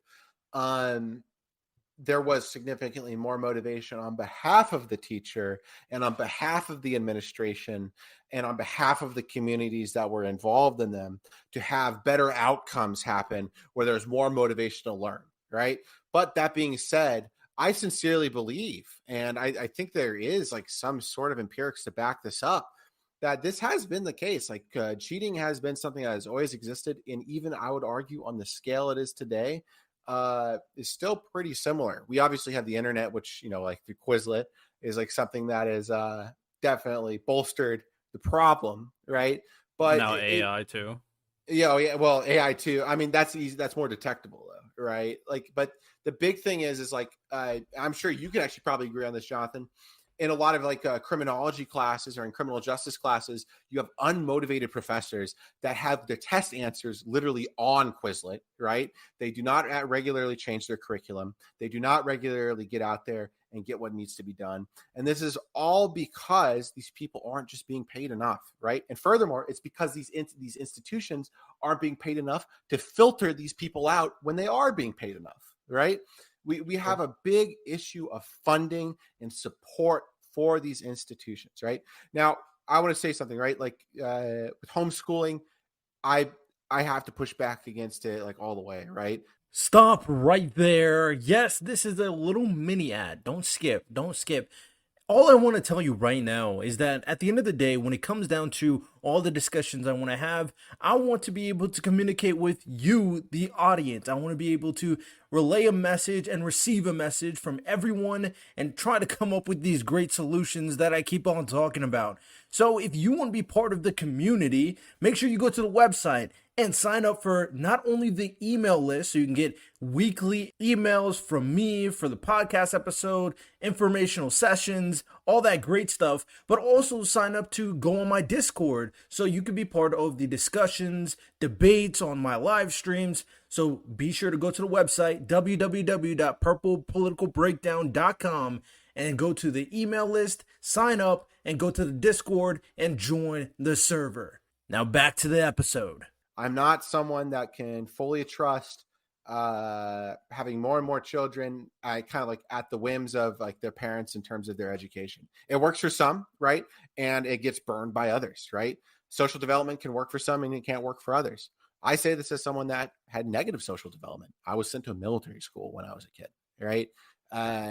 But that being said, these are still things that need to have public education, because it combines a really adequate social platform by which people can interact with one another. And then furthermore, at the very least, a standardized education system by which they can learn through, all of which can be supported through the financing that's needed. Now, I can agree with conservatives in the sense that maybe I would send my kid to private school, or maybe I would send my kid to a charter school, or maybe I would homeschool my kid because of the negative presence of these schools right now. But to exist in eternity, right, I would always support the public school option. Just currently now, I have to say, sure, I get it, right? The public schools aren't doing too well, but fundamentally, on a fundamental level, I truly believe in the ability to have education that can be financed by the public, and then furthermore be dictated by the public, and what is necessarily taught, what is necessarily sought after in terms of the goals of that institution. because as a or as a republic by which we are, it should be up to the people to make those decisions through their But not if they representatives. want to homeschool. No, absolutely not. That's the one stipulation. Hey, Yeah, no. This is I in the would context of education for public schooling, right? But not for the specific institution of the private parent, right? I'm just wholesalely against it because of the risk associated with it, which I So one believe. thing I push back as someone who did homeschool. Yeah, One of the things is that we had to do. It's not simply the whims of the parents, right? So when I was you meet homeschooled, state I expectations, right? had I had a full curriculum that we Yeah. purchased from a licensed and approved company, and we did have to meet set expectations. I simply got to do it. So one of the reasons I'm so far ahead in college is because my parents didn't want to buy two curriculum. So I simply did my brother's curriculum. So I was always 2 or 3 years ahead of everything. Um, but I still got to go at my own pace. I still met all of the state board requirements, still did all of that. I just got to do it at my own pace. I got to fall in love with the process of learning. And one of the things you brought up is, cheating has always happened, right? Doesn't make cheating right. I don't care if the professor is lazy and puts the same things, doesn't give someone the right to cheat, right? So I think the onus is still on the students. I sympathize for the plight of underpaid teachers. I don't think professors are underpaid wholesale. I think many of them live very, very good lives. For the middle class, they get good salaries. At least the place that I'm at, I can't attest to every place, but I don't necessarily care if the professors are lazy. That doesn't give you the right to therefore look up the answers on Quizlet and still cheat. You should So still you should still have to the because the purpose of a college, first and foremost, is you're paying for that. I am paying thousands of dollars to get an education, right? I can once again, I will cede your point, and yeah, the professors are being lazy, but I still have a duty and obligation because I'm putting my money where my mouth is to say I want to get as much from this as possible. So what I'm not going to do is sit on video games or watch whatever sports thing is currently on during the class time. I want to be sitting there. The onus is still on me to get the education I'm paying for. The professors are still doing what they're doing, and some could do it better, some do it worse, but I still just because the professors are being lazy and putting their answers the same, doesn't mean that I don't have a responsibility to do my half of the education process as well. so real quick. I want to ask one thing for Jonathan, and then I want to ask like counter question that I'm curious if you can answer, and then I'll let Paul respond, and then we'll move on to the final topic. Okay. So, so in terms of my first question is more of a personal one. Is there a social standard that needs to be met for homeschool as well, or is it purely just they only care about the curriculum? Are you asking, is there a social requirement as well that homeschoolers would need to have? Is that what you're asking? Yeah. Yeah. I don't think so. There's this misconception a lot, somewhat stereotype, right? Which we're told are bad, but stereotypes come from somewhere. So I certainly know some homeschoolers that are kind of awkward. I also know a lot of public schoolers that are very awkward as well. I don't think there should be a social standard, because um, as long as you're functioning and you're able to function in this society, then that is the standard, right? If you can function in society, then you've met the social standard. Quick follow up question because I'm curious. So I don't know if this is true, but I got it from anime, so I'm gonna ask it anyway. So in Japan, I feel like there's some institutions that demand students to do an extracurricular activity. Um, and inherently, I don't know if I would be against not for it or against it. I feel like it would probably be a good idea. But so with that said, do you believe that a student should have to do an extracurricular activity? And if that's the case, if you do, or you think, maybe, or let's say if you do you think that the homeschooler will also have to do extracurricular activity, or that they should? Um, so I don't think it should be a state requirement, because I don't think that I mean, primarily, I am one of these people that believe the family has an obligation to get their children a good education. Um, if that be in public school, private school, or homeschool, whatever it is, I fundamentally believe that that goes back to the parents who are responsible for the raising of the children, because they're responsible for raising children before God, not man. And so, however they deem that fit, should be. That said, I think it is totally within the parents' rights to mandate that there be an extracurricular. I was not allowed to not be an extracurricular. It either had to be some kind of music, whether it be in band or otherwise, or I had to be in some kind of club or in sports. I did sports, I did martial arts, I did many other things. I wrote books on the side. So I by my parents to do extracurricular. When it comes to the side of socializing, we also had a co-op, right? So for many years, it wasn't just my family that homeschooled, but it was several families that would get together and homeschool together. And then later on, it was through a more formalized process. So I got plenty of socializing. I also got to live in other countries, which many of my peers in the public school sector did not get to do. And that is something that I am beyond blessed and privileged to have been able to do. I hope that I never take that for granted, but it always kind of irks me a little bit when people say, "Well, why are you not like some weird kid that's socially stunted?" It's like, well, I lived a very blessed and fortunate life, and I got to live in another country. Um, some homeschoolers don't have that same journey that I did. Um, but I still think as a whole, I know several homeschoolers who go to BG, and we are all in the top of our classes in different respective fields. Every time I meet a homeschooler, we are always in the top echelon of our classes. And I think that's because we were able to fall in love with learning at our own pace. Not true for everyone, but that's anecdotal. So take for it what you will. But in my experience, many of the homeschoolers that I know, especially at Penna loved the homeschoolers. All the teachers were thrilled that I was a homeschooler because I don't want to just keep praising myself here because I don't consider Nah, go myself ahead, exceptionally bro. smart, but Homeschoolers, we're just so smart, you know? yeah, boom. But yeah, I was in the top of almost all of my classes. And it's not because I'm smart, it's because I like learning. I respect it. And my follow-up question is uh how exactly are you going to kind of because all right, so I want to preface this by saying this. For I think me and Paul, I think we kind of focused on okay, teachers they need to be, compensated way better. And Paul even added the extra caveat if they are compensated better, we can weed out the bad teachers.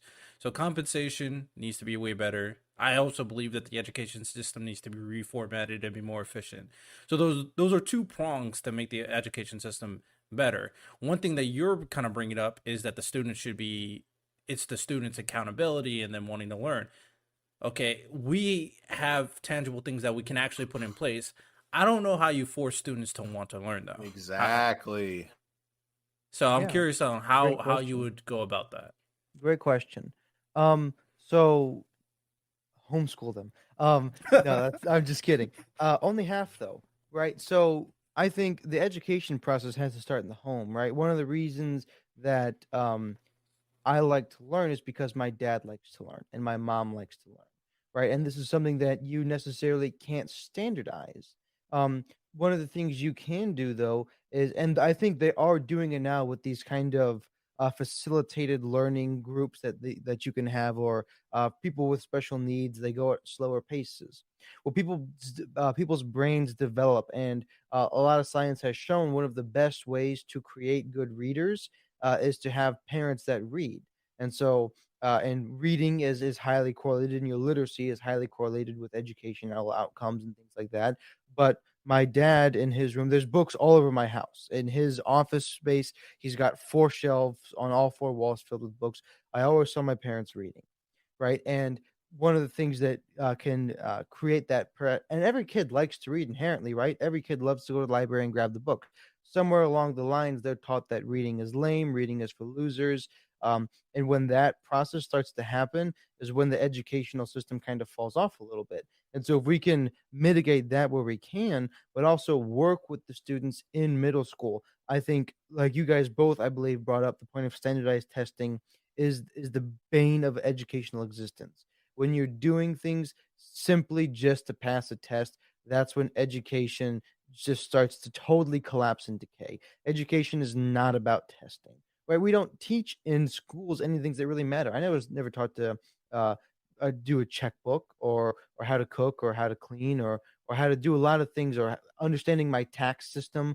Like, we're not taught a lot of things that are actually used for life, um, But AP which can calculus though, but super yeah, but important. right, exactly, exactly. Algebra 3 is a fundament of school. Like, no, no, I'm going into criminal justice. Why do I need to do, like, so working with the students, like Australia actually has a great, great education system where you get to essentially pick your track like your sophomore year. And so if you are higher in interest in this rate, then they will tailor the back end of your high school. And if you want to go to college, they'll even tailor it to feed into your college career. And so they begin to tailor it right at the high school level about what kind of things you're interested in, what you like, and you get to take more classes that way.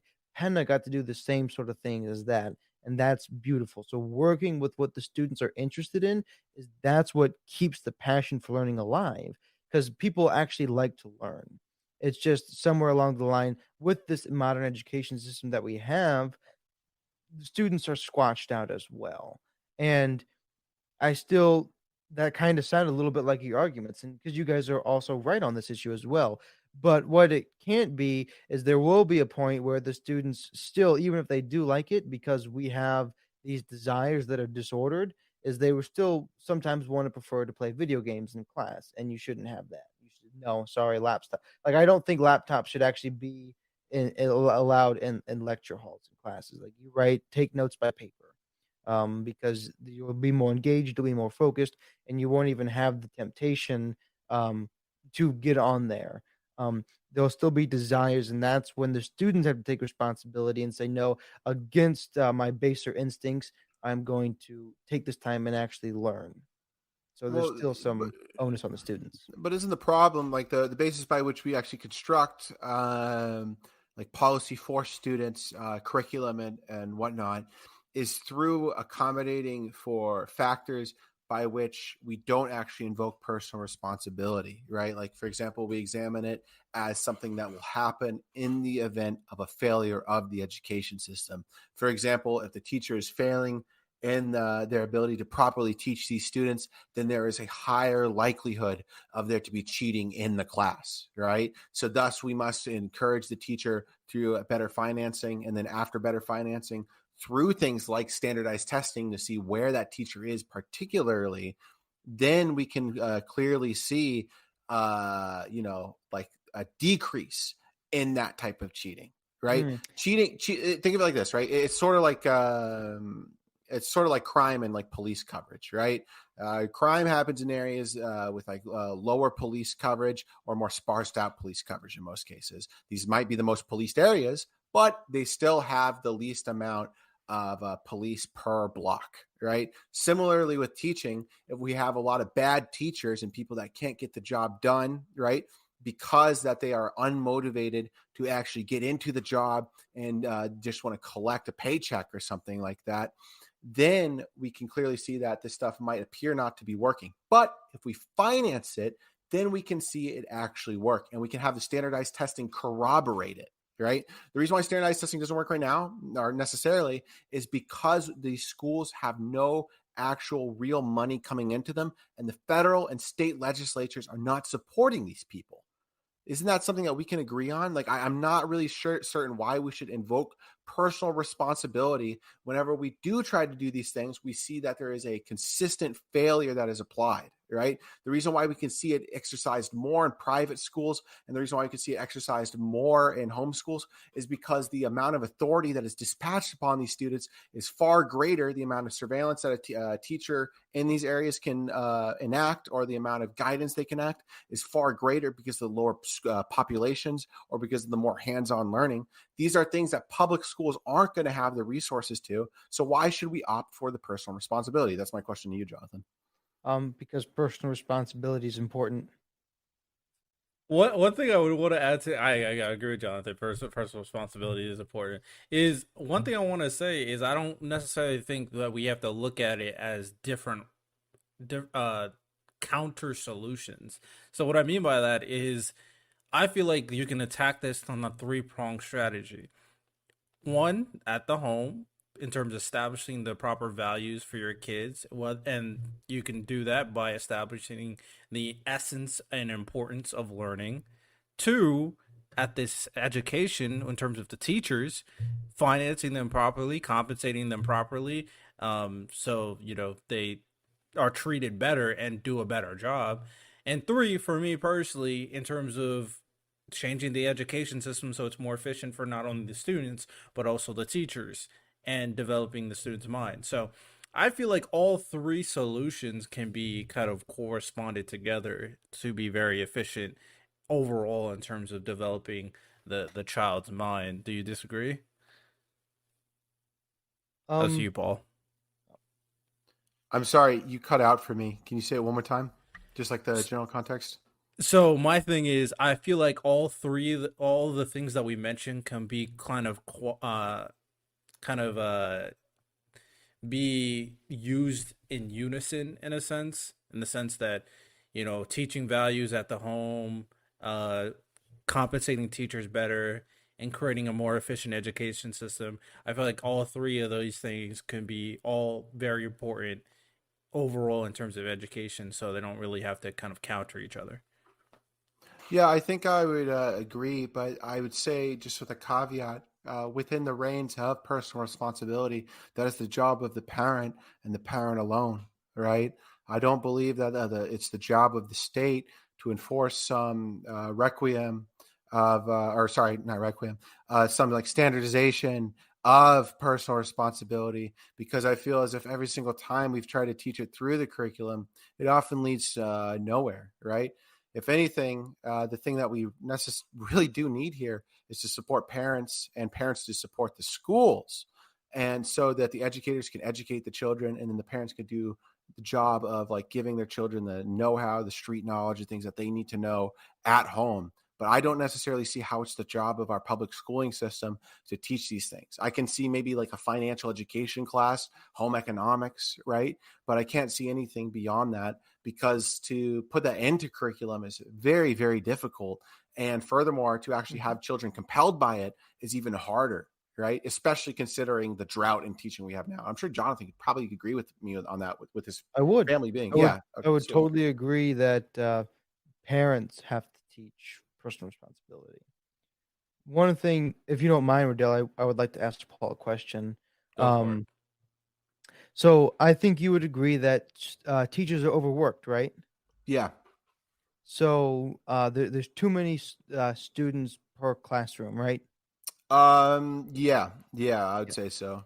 So would it not also make economic sense if teachers or if parents wanted to teach their kids to pull their kids out of public school and to homeschool them? Would that not alleviate a lot of the pressure from teachers that are overworked, underpaid with too many students per classroom? And Yeah. that Absolutely way, not. No.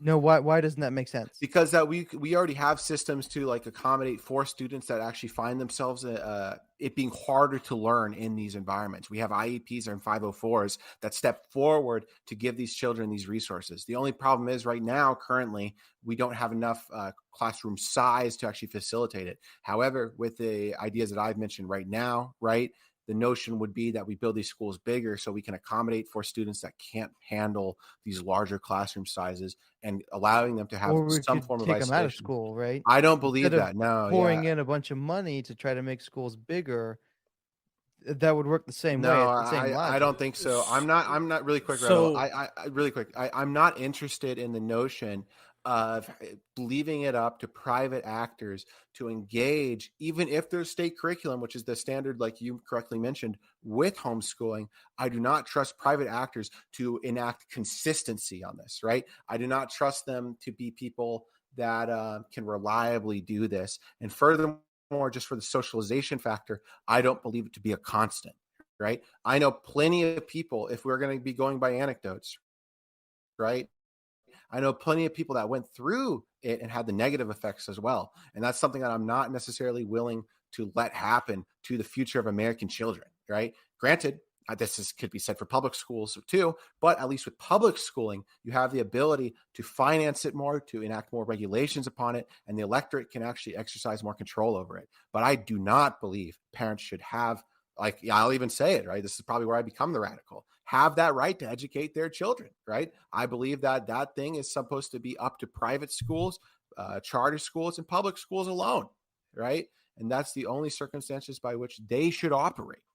So why is private schools allowed if often it is the parents who are deciding some of those what is being taught there? They're the ones who are often funding it, large donors of graduates of those private schools. Why are private schools allowed? Because private schools can see significantly more oversight than that of the homeschool. The homeschool, in the way we like, or the way But the I state's understand, overseeing a lot of the homeschool state education. oversees the curriculum that is dispatched. The state does not oversee the overall socialization and the generalized education that's being dispatched. Right? You don't see like you'll see test scores, for example. You'll see a Biden's by protocol, but you can't see general you won't see general inspection of the premises, for example, in that execution of teaching. And to me, that is too big of a risk to put American children through the hoops on that one. Right? With a private school, you can have active inspection throughout them, which happens, right? In the state of Florida, we have Florida inspectors that come through these places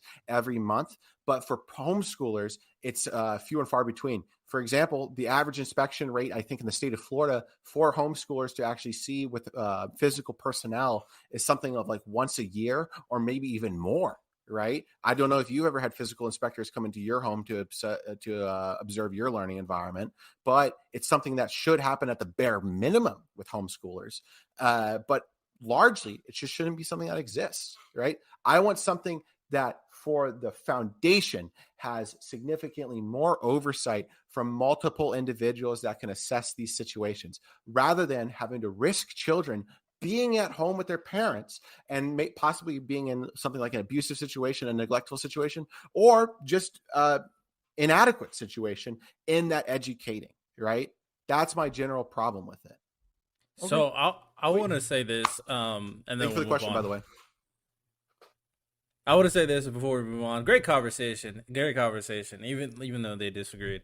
Um, I will say this in terms of homeschooling. I would say, and when we're talking about these big classrooms where there's a lot of students, typically in these situations, these are not going to be educational institutions that is in terms of the demographic wealthy in any way. For the most part, they're probably going to be in the lower middle or even poor. So the realism of them homeschooling, taking their kid out and homeschooling is probably not realistic at the end of the day. There are probably some exceptions that can do that, but I probably would say it probably is not realistic, especially for those who have maybe even one parent in the home and they're working all day. They just can't. They don't have the time or resources to educate their student. So I would say in those situations, probably homeschooling in those scenarios probably is not that realistic. Um, in comparison to financing these institutions and compensating the teachers better. So I'm just really talking about the realism aspect of that situation. But I will say, I don't dismiss the efficiency of homeschooling and the potential it has. I feel like you probably could even argue that if it's done perfectly, you could probably argue that a perfectly taught homeschool student probably reaches higher peaks than a perfectly taught public school student. And I'm talking about public education, not private education or charter schools. So I feel like that argument probably can be made, and that's strictly due to the aspect that it's a personal educational, environment where it's like one on one or one on two, depending on if you have siblings. And those scenarios, at the end of the day, will always be better in terms of learning. Um, but overall, ideally, I probably would prefer that they go to an institution to get their education because I do think that the socialization aspect is very important for me as well as it looks like Paul is indicating as well. So that's where I come from, but I do see the validity of both arguments. I think all of us can at the very least agree our current public education system is extremely, Oh, extremely bad. absolutely. Yeah. I mean, like that should be a bipartisan thing that does exist. One of the very few, right? Yeah, so It's yeah, we it's a got to fix nightmare. it. Agreed. Fix it. We got to fix that. So let's go into the last topic of discussion, and it kind of goes in hand with the kind of another potential reason why a lot of these students are not caring about learning, not caring about education, and that's due to technology, more specifically social media, right? So, in terms of social media and its impact in political discourse, it's wide encompassing. We all know this. It's and for the most part, I think you probably can argue that it's probably done more harm than good in terms of proper political discourse. What do y'all think? I would agree with that wholeheartedly. It is certainly done more ill than good. Uh, yeah. I Uh, think. Go Oh, for it. go ahead. Uh, all right. So to kind of talk, so we don't have that weird kind of silence right there. Um, I mean, I agree as well. I think it's done more harm than good, and that's probably due to a lot of the things we already said in terms of the they're getting fed a lot of kind of things to think, a lot of ideologies to think, to kind of indoctrinate themselves into whatever ideology they want to believe in, and in those situations, the thing about social media compared to like an educational scenario where it's like a Socratic situation that I kind of talked about earlier is that you can kind of embed yourself in these edges of social media where it's an echo chamber. Yeah. And that's probably one of the most problematic things about social media. I personally have talked to someone in a podcast episode before in terms of Twitter being a public square.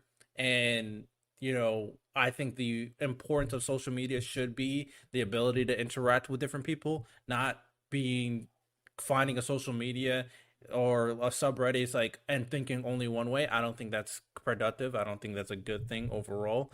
So I think ideas need to be challenged. So with the fact that, we're having these situations where it's becoming an echo chamber, I think Paul said it earlier today that people are getting pushed more and more to the radicals, more and more Yeah. to the extremes, that overall this doesn't really help political discourse, and it doesn't really help kind of find any potential solutions either. The I the lack. think. Oh, go ahead. Oh, so I think one of the. I totally agree with that, but I don't necessarily think that, especially something like Twitter, is going to be the solution, or most social media is going to be the solution to that either. And the reason is this, right? When you're caught up in these echo chambers, right? You're told how people are going to behave, and especially a platform like Twitter, I think it's getting better with some of the things that Elon's done, like particularly allowing longer tweets. So he bumped up the number, and any particular CEO of Twitter could have done that. He just happened to be the one to do it. But when you have a context like social media, the only thing that you can do is the short extreme bursts, right? So you have to make your point as essentially belligerently as possible. And for somebody of the opposite spectrum, when they see that, they're like, ah, see, I knew they were going to be crazy. I knew they were going to take this extreme position. And that actually creates a confirmation bias, and it actually just pushes you further. So I think the best thing to do is have conversations like we're having right now, long form, in person, with nuanced abilities to say, you know what, I agree with this, not this. I agree with that, not this. And I get to see your point, but this is the thing that's going to help that divide. And unfortunately, a lot of people don't have the attention span to sit down and listen to a 2.5 or however long we've gone podcast. And that's very unfortunate. I think we should incentivize something more like this instead of discourse. Because I mean, it's hard to read sarcasm on tweets. There's several accounts that I follow who are very like satirical, but unless you've listened to their podcasts and know how satirical they are, when you read their tweets, it doesn't come off that way. It just comes off as belligerent. And so even when it comes to these kind of more nuanced perspectives, a lot of times it just gets lost over text. Like I can't tell you how many times I got in trouble with the lady because you text something and like, oh, I didn't read it that way. Well, I meant it Yeah. that way. Like, thank God for emojis at some point, but we don't really have that kind of level of nuanced and tonal expression when it comes to something like social media. I think. I mean, big government guy here. These platforms just need to be like grossly regulated. Like it's just like getting like out of control. Like I don't really care about the Twitter stuff. I'm not one of these liberals that like bitches and moans about how Elon's running the joint, right? I think that's like bizarre for the most part.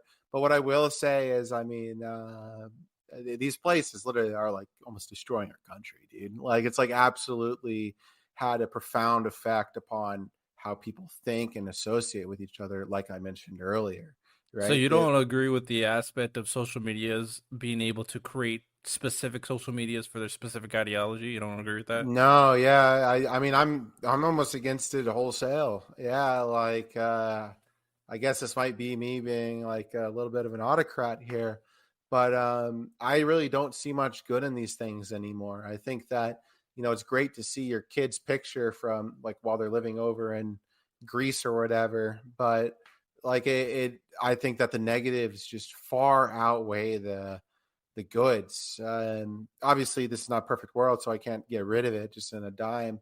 So the regulation I would want to see at the very most is some form of like more stricter moderation of extremes. And possibly, Jonathan and I will probably disagree on this in reference to the First Amendment, takedowns of like radicals on these things even more than they already are That existing. is a debate. That is a Yeah, hundred one percent a hundred debate. percent, 100%. Like the I'm sorry. presence. I wanna Yeah, hear what you said, Bo, because you kind of cut out for a second on me there. You said take down some of the more radical. You said I would disagree with you. I Like, think so. I mean, like I am presupposing some conservative stuff here, right? And I apologize for the assumption. I don't know how you feel about it, but let's say, for example, let's break some bread here, right? Let's say we cut out like the Marxist, Leninist, communist, okay, and in exchange, we also get to cut out like the neo fascists and stuff like that. How does that sound? so I am not one of these conservatives that's God like bless you, man. that's like free speech for anything. But I think we had very strict speech laws in this nation for years, and I don't think the First Amendment grants you the rights to be brash and foolish. Um, I think we might disagree a little bit on what's brash or foolish, but at wholesale, I'm not one of these people that thinks that the First Amendment guarantees you the right to say anything however you want, whenever you want, wherever you want. I think like obscenity laws, I think we should have things like that once again. So I think we actually would agree on some aspects of that. Yeah, like to me, like the big issue I don't like, right, is how like a lot of these radical groups are trying to like bring more people in. I think this is actually more kind of in tune with like the far right in terms of their like social media presence and how they bring in a lot more older people nowadays. But for younger people, you still see like these like far communist groups that like get involved. You could like have like your I don't know if you want to call them an organization. I just see them as like kind of like a mass mob of types, but like you're like Antifa types that kind of come around and mobilize to these things. Yeah. These are people that just don't belong on the platform at all, and I believe that they really do poison the well. My big Yeah. issue with the moderation and the reason why I would lean more towards open debate and things like this is because a lot of these facilities, a lot of these organizations, such as Twitter, Instagram, Facebook, they're owned by patently liberal people, and so when it comes to um, regulating that, it tends to be, and you might disagree with me, and that's totally fine. It tends to be the restrictions lean more on the conservative side, and it's the conservative voices that kind of get banned and shut out. Um, and I will totally full disclosure, right? Obviously, I follow more conservative people, Hmm. so they're the ones that I hear about when they get removed from YouTube, removed Yeah. from Facebook. I don't know if the a lot of liberals also got banned off Twitter during the 2020 election or off Instagram but it seems to me, so it appears to me the way that I perceive it, it tends to be more conservative people that end up off of the platforms. Well, so I think there's like some reason. So like I'll say there were plenty of like left wing people that would get banned off of like Twitter, for example, pre Elon for a while. Like you had like Marxist Leninist types that would like celebrate the killing of Tiananmen Square protesters. Oh, very nice. Yeah, like the just scum that would celebrate this type of stuff, or like praise the Holodomor, or praise the Khmer Rouge. Yeah, like that kind of get executed. But I will say, like in terms of growth, and I hope you can agree with me here, at least online, in terms of like political groups and how do I put it? Like political groups that exert force, they kind of do have more of a tendency to exist on the right and organize through these Give an platforms. example. Yeah, so like I would say like the Proud Boys is like a really great example. So before they were actually banned, they used Twitter as well as I think Discord for a very long time to mobilize themselves until the Charlottesville thing had happened, which had caused like a great crackdown. Now, when I'm talking about like the scale of these things, this isn't to delineate or like kind of just like shoot down the left wing groups, right? Because they obviously exist. But in terms of scale, and I think for potential of violence, armaments, and even like professionality, these far right groups are significantly, first of all, more abundant, and they are usually the ones to get taken down more. Now, if we want to shift towards the layman, we have like election deniers, and we have like the COVID stuff, right? These are people that were obviously more overregulated by social media, like without a doubt, than liberal parties, right? Like I can like fully admit that. With that said, I do want to say this. A lot of there could be an argument made from the right, and we don't have to get into the intricacies of this, but I want to kind of preface, I want to say this to kind of establish a potential understanding from someone maybe from the right is they do see other things as far left and radical that probably a lot of people in the left and liberal don't deem as radical. For example, like you mentioned some, and I think a lot of people would agree, but a person on the right would say, regarding trans stuff and kids and trans issues with kids and LGBTQ stuff, certain things can be they would deem far left radical, and the consensus probably in the general public is that it's not radical. So in that situation, when violence is something that's kind of talked about, I feel like we all can agree, yeah, that's probably not good for the platform. Well, when it's ideological based, when it's purely just ideology, and I don't have stats to confirm or deny, so I'm just going to ask a question. Do you feel like, at the very least before Elon, do you feel like in terms of just pure ideology, do you feel like there was any side that was getting treated worse than the other? Yeah, I definitely think the right was treated with significantly more moderation. I don't think that is deniable at all. No. Okay. Yeah, I just Yeah. wanted to ask the question. No, yeah, like I'm very honest about this thing, right? Like maybe if I was on like a podium in front of my base, I probably wouldn't say that out loud, right? But like amongst you guys, of course, like the big thing to note is just, simply that it is a reality, right? This is like something that does actually kind of exist. That being said, I will say, like, I do side with the moderation, for example, of the skepticism of the election. I do side with the moderation for that of the vaccines, right? Do I think these things do better for society itself through moderating it? Maybe for like the discourse, no, because when you censor these voices, it can actually drive them to further radicalization. But I think the number one idea that a lot of these social media companies kind of had was first off, obeying by their advertisers that wanted them to, enact these measures. And then number two, if there was some sort of civil, like, what's the word for it? Civil care, and like, hey, we got to get this done. If I think that there was some sort of care in that, more people should get the vaccine and less people die, right? And I think that that was a perfectly fine decision to moderate on. With the election, I absolutely believe it, right?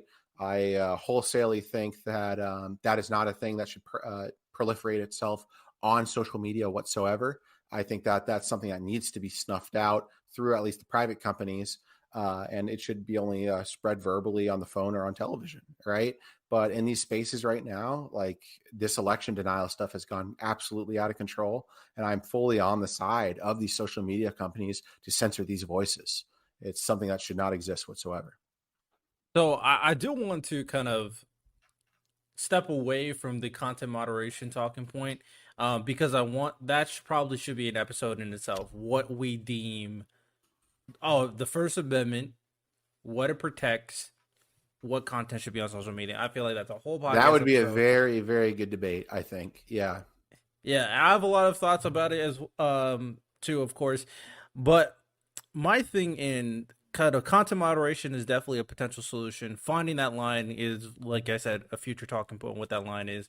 But I do think Jonathan did bring up a great thing in terms of having more content creators or more people on social media being willing or absorbing, these type of conversations in terms of, learning about these different viewpoints, seeing how people interact even though they disagree, and how you can be similar, and when you're interacting with someone who you disagree with, seeing that in front of you can really kind of shed a sense of imagery of how you should be in terms of political discourse or and just general conversation for the most part.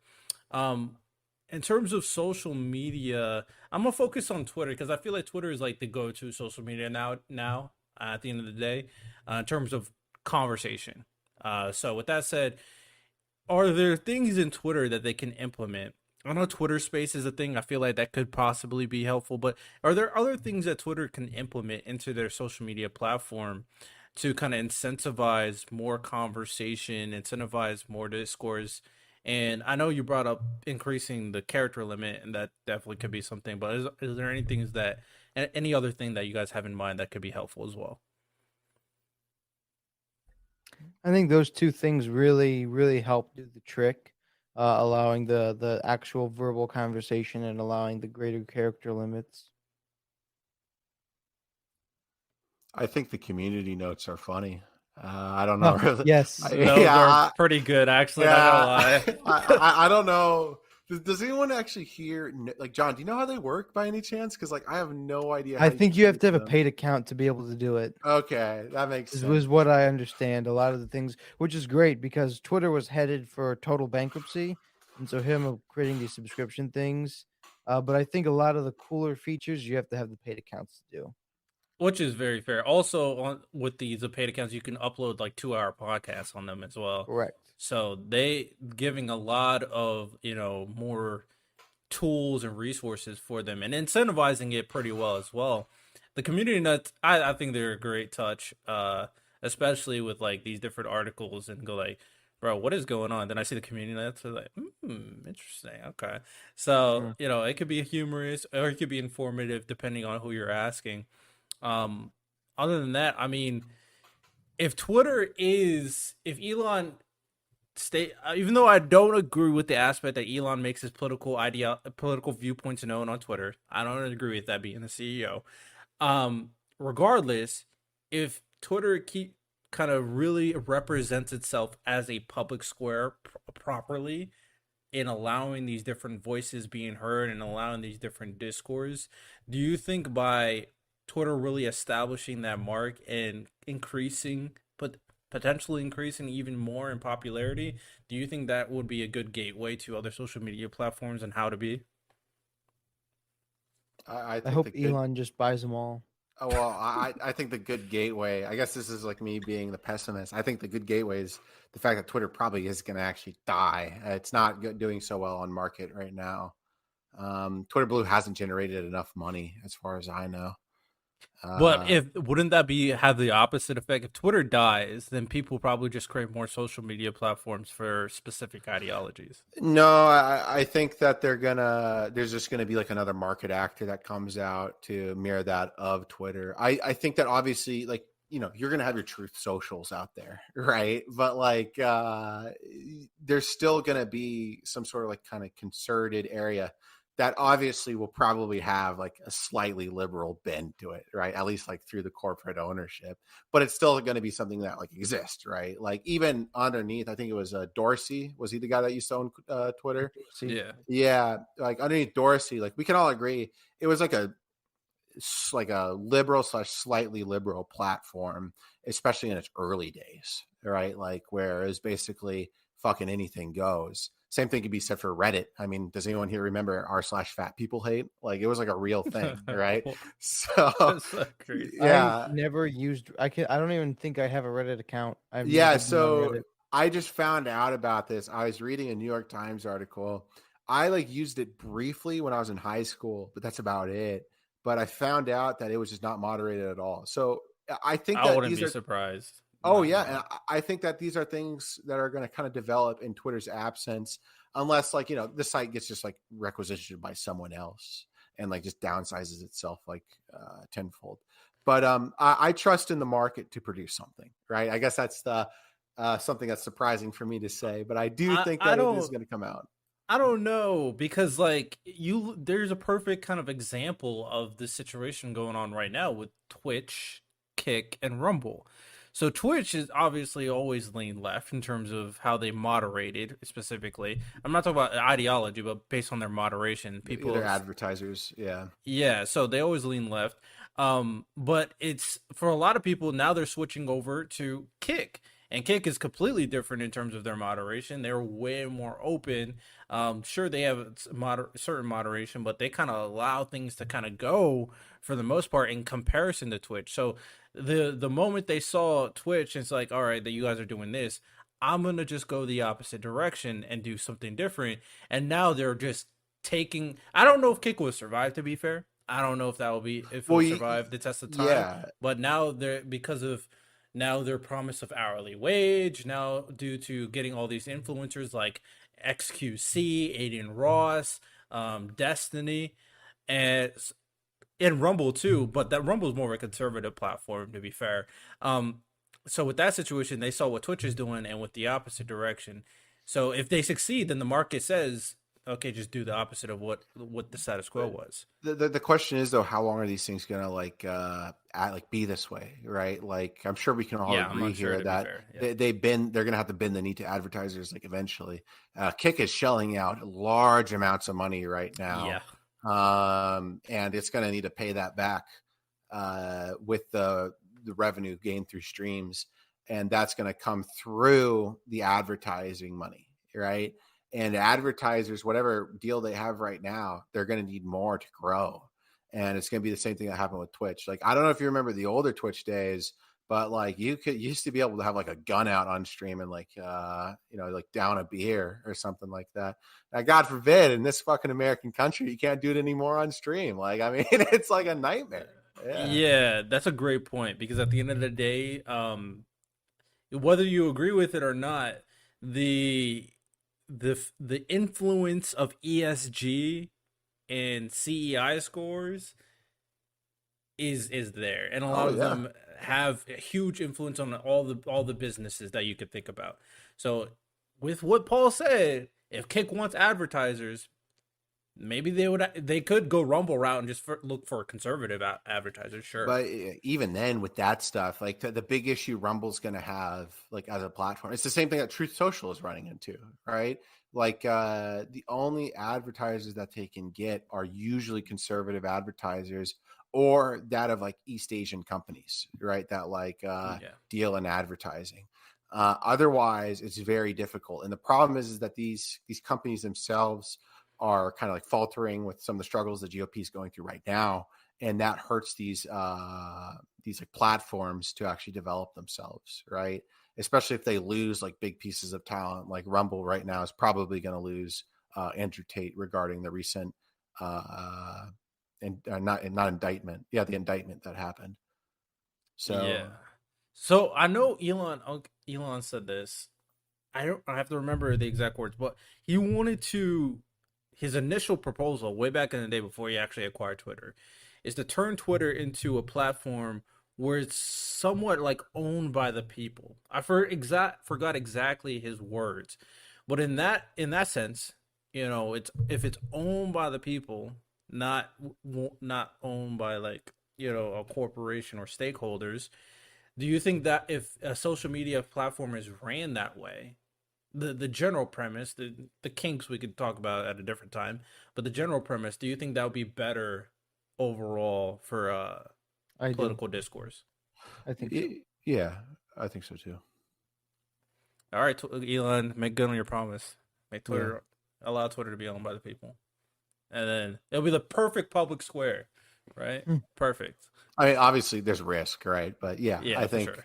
I think with the way they're making money right now, I think it's kind of necessary, and I think that it could yield something, right? It would be worthwhile to see for other firms to like look at and base themselves on. Like Reddit's currently doing it right now. In that article I read, they're making it to where people can vote out moderators now, which is just crazy. That's Yeah, hilarious. yeah. Because moderators are annoying. Let me Oh tell yeah, you, dude, they are annoying. they're just like thugs, dude. Like I don't understand it, man. Bro, they be hustling people like you Bro, wanna post on this Reddit? they Like, do that shit for free, man. Like, come on. oh Jesus, bro.